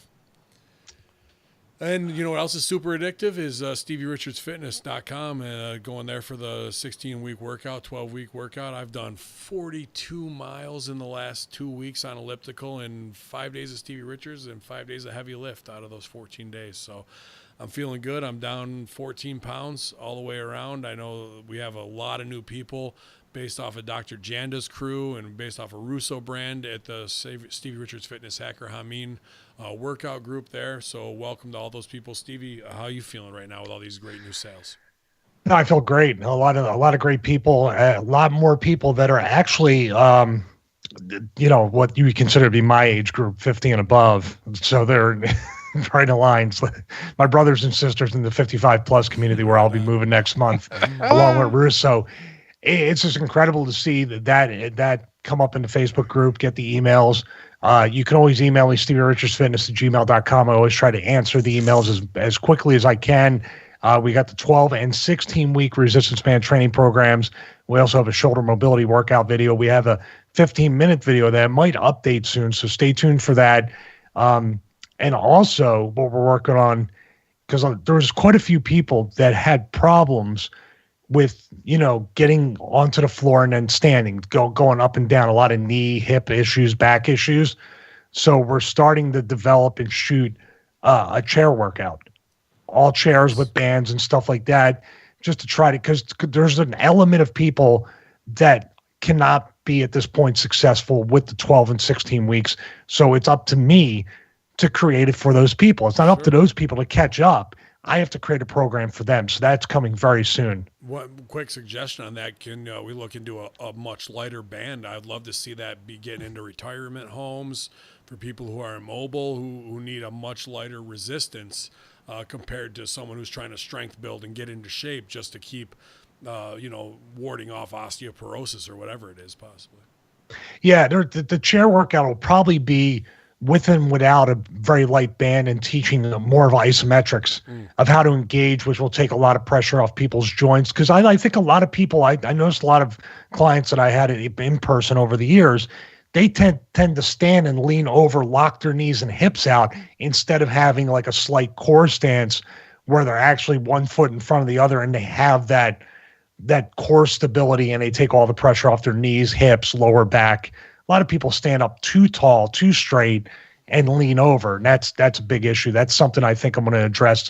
And there's going to be free workouts that are going to be chair focused and chair centric that are going to come as bonuses for free with that chair workout as well.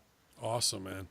And great content over at Stevie Richards on YouTube, extended conspiracy horseman content, tech reviews, video game stuff. Guys, we're just trying to put out everything we can to show you that we appreciate you, even though we insult you most of the time. Please enjoy everything we do and subscribe, like, share, and put it out there. It doesn't have to be the heavy hitters who claim they are, who aren't giving you what you deserve at a higher Patreon rate, where Russo brand and Hameen brand are giving you the best content at the best prices, and we appreciate it. GGP, where can people see you defend Bret Hart's belt this weekend? Fuck you, it's not a replica. Okay. John Cena spinner? No. This weekend I will be down in Florida at Ronin Pro Wrestling, where I will be defending my Ronin Heavyweight Championship against Gangrel. You look good on the poster, man. Headliner on the poster. He's right at the top. Thank you. Thank you very much. I'm going to take one of those posters and put it right next to our Horsemen poster that I have hanging on my wall. Nice. Let's see. That's this Saturday. At the end of the month, I will be in NYWC with my tag team partner, Talon. We'll be challenging for the NYWC Tag Team Championships.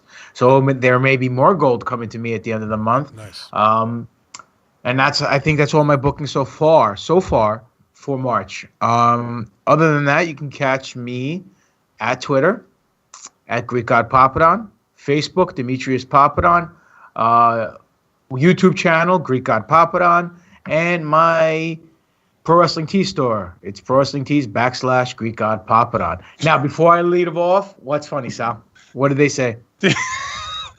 Is your belt still in the box, or can you take it out and still return it to Walmart after the show? Who said that? Chris Jones. Chris Jones? Shit. Well, I'll ask you, Chris, if I can return it, are you working at the register to give me the Yeah, there we are. Well played, Oh, sir. God. Well God. played. Boy, in all seriousness, I hope the new belt that you win isn't like the penny belts. I hope it's like the old one that had the red world in the middle of Penny it. belts. Oh my God. Okay. So, with that being said, That's what they look like, right? I The know, penny belts yeah, are yeah, penny yeah. belts. What are you talking about? What penny belt? They look like pennies. Oh, dude. he doesn't watch the Copper show. there, they were You mean the copper. the tag team championships Yeah. with the two Spartan helmets? They look great. They just need to be what they need to be doing with those belts to make them really pop. They need to make it. I'm sure you're going to tell us now. That's right. Yes, here we go. What's that thing called? Silver and gold, and put on a black strap and have the ribbons in the color of the brand itself, rather than making it look like a brass penny or whatever the case. Hameen returns this weekend. Wait a minute. No. You got Ben. No. Ben. You have to end the show strong with your analysis of that Kofi Kingston Nailed it. segment. Had it. Wants to Please. fucking throw me under the bus. Thought I could Hold see on, that. wait, before you go ha ha. And Black History Month this way. Come on, I man. want to go ha ha pop it on for 1 second. I got a good joke. Go ahead. Why can't you hear a pterodactyl go to the bathroom? Because there's P is silent. God. Thanks for stealing my thunder. Got the joke. Got the joke. Oh man. You don't have to. I cut a hot promo. That's last why night dinosaurs are kayfabe. on Russo brand. If you're not a subscriber, when they were talking about why isn't Kofi gonna be given the title shot, and it's Black History Month, and here we have three black guys who are your hardest workers pushed aside for a somewhat out of shape white guy to be sent down by the slave master to take the main spot. Meanwhile, like I said earlier, your daughter is hooking up with the biggest dude in the background. It was just the worst thing you could possibly send as a message for Black History Month, which I absolutely love, not because of any racist means, but if you couldn't get it more wrong and one up the circumstances, I just love, and I know Sal does too, the death knell of people doing things like that. We live for those moments of like, could this get any worse? Oh yeah. Oh, yes, it Hold can. my beer. Watch this. And to do a complete plantation slave master bit on SmackDown, and maybe they didn't even do it consciously, or maybe they absolutely did. So I think that's the whole MO of this entire episode tonight. Huge thank you to Adriana for joining us, guys. Please follow her, let her know that you heard about her on the Horsemen, and that you're a supporter of pushing everything forward that we're trying to do to end censorship, to make sure free thought prevails and remains the strongest ever. And if we can get her booked versus AOC at some indie soon, I'm definitely on that card. And so will the Bookie Monster. No. No? Not on some indie. We'll throw our own indie show and profit off of it, You got it. and sell out a 10,000 seat arena. Yeah, that would sell to watch AOC. I'd put her over, man. What are you gonna do, right? They want to see it. I'd put her over and make sure I'd give her a good potato. One good one. Yeah, she's got to get one for sure. I'll be doing stand-up this weekend in Nicole's in Camden. Mean returns. Looking forward to going to my hometown here and shaking things up. Will Phil be with you? Phil Fardo will be in the house. Yeah, shout out Philly. Austin Day on 316. Mortal's got a show. You never know. I might show up. And hell yeah. Shop. And then 323, I returned from Jamaica to go to Crossfire in a Hacker Hameen Open Challenge. I've had a couple people try and answer the call already. Joe Mental Pimental, you little MMA pussy, 140-pounder. You think you can step in the ring with a heavyweight? You can't, infidel. I've crushed you too many times. I don't know why you want to get your head beat in again. You came in third place in your MMA fights. That's how bad you suck. So I don't know how do you think you could step to me, a true Was he fighting high school kids? Yeah, right. That's what he looks like. He must be mental to want to get in and get his ass whipped once again. And then on 420, Hacker Hameen returns to Rome to fight for the Immortal Championship heavyweight title versus Slick Wagner Brown. So hold on a second. Hold on a second. Yeah, Someone, I mean, we've seen some bad bookings courtesy of that little dwarfish, angry little Oompa Loompa, Chris Envy. Yeah. But how the hell are you going to fight for the heavyweight title in your hometown and not have the Horsemen booked on the show to watch your back? I'm not saying it's not done yet. We still got a long way to go to 420. We never know what. I'm just saying. Win my blow. Let's not stooge off our strategy just yet. So. Just saying. But on the half. They had the biggest draw when we were there. And we may again on 420 Infidels. You never know when the Horsemen might show up because we are immortal, because our knowledge is never ending and it's timeless, and it'll go on to the end of time to wake up the masses. On behalf of Big Stevie Cool, my man GGP, and Big Sal Law Infidels, this has been your Conspiracy Horsemen reunited.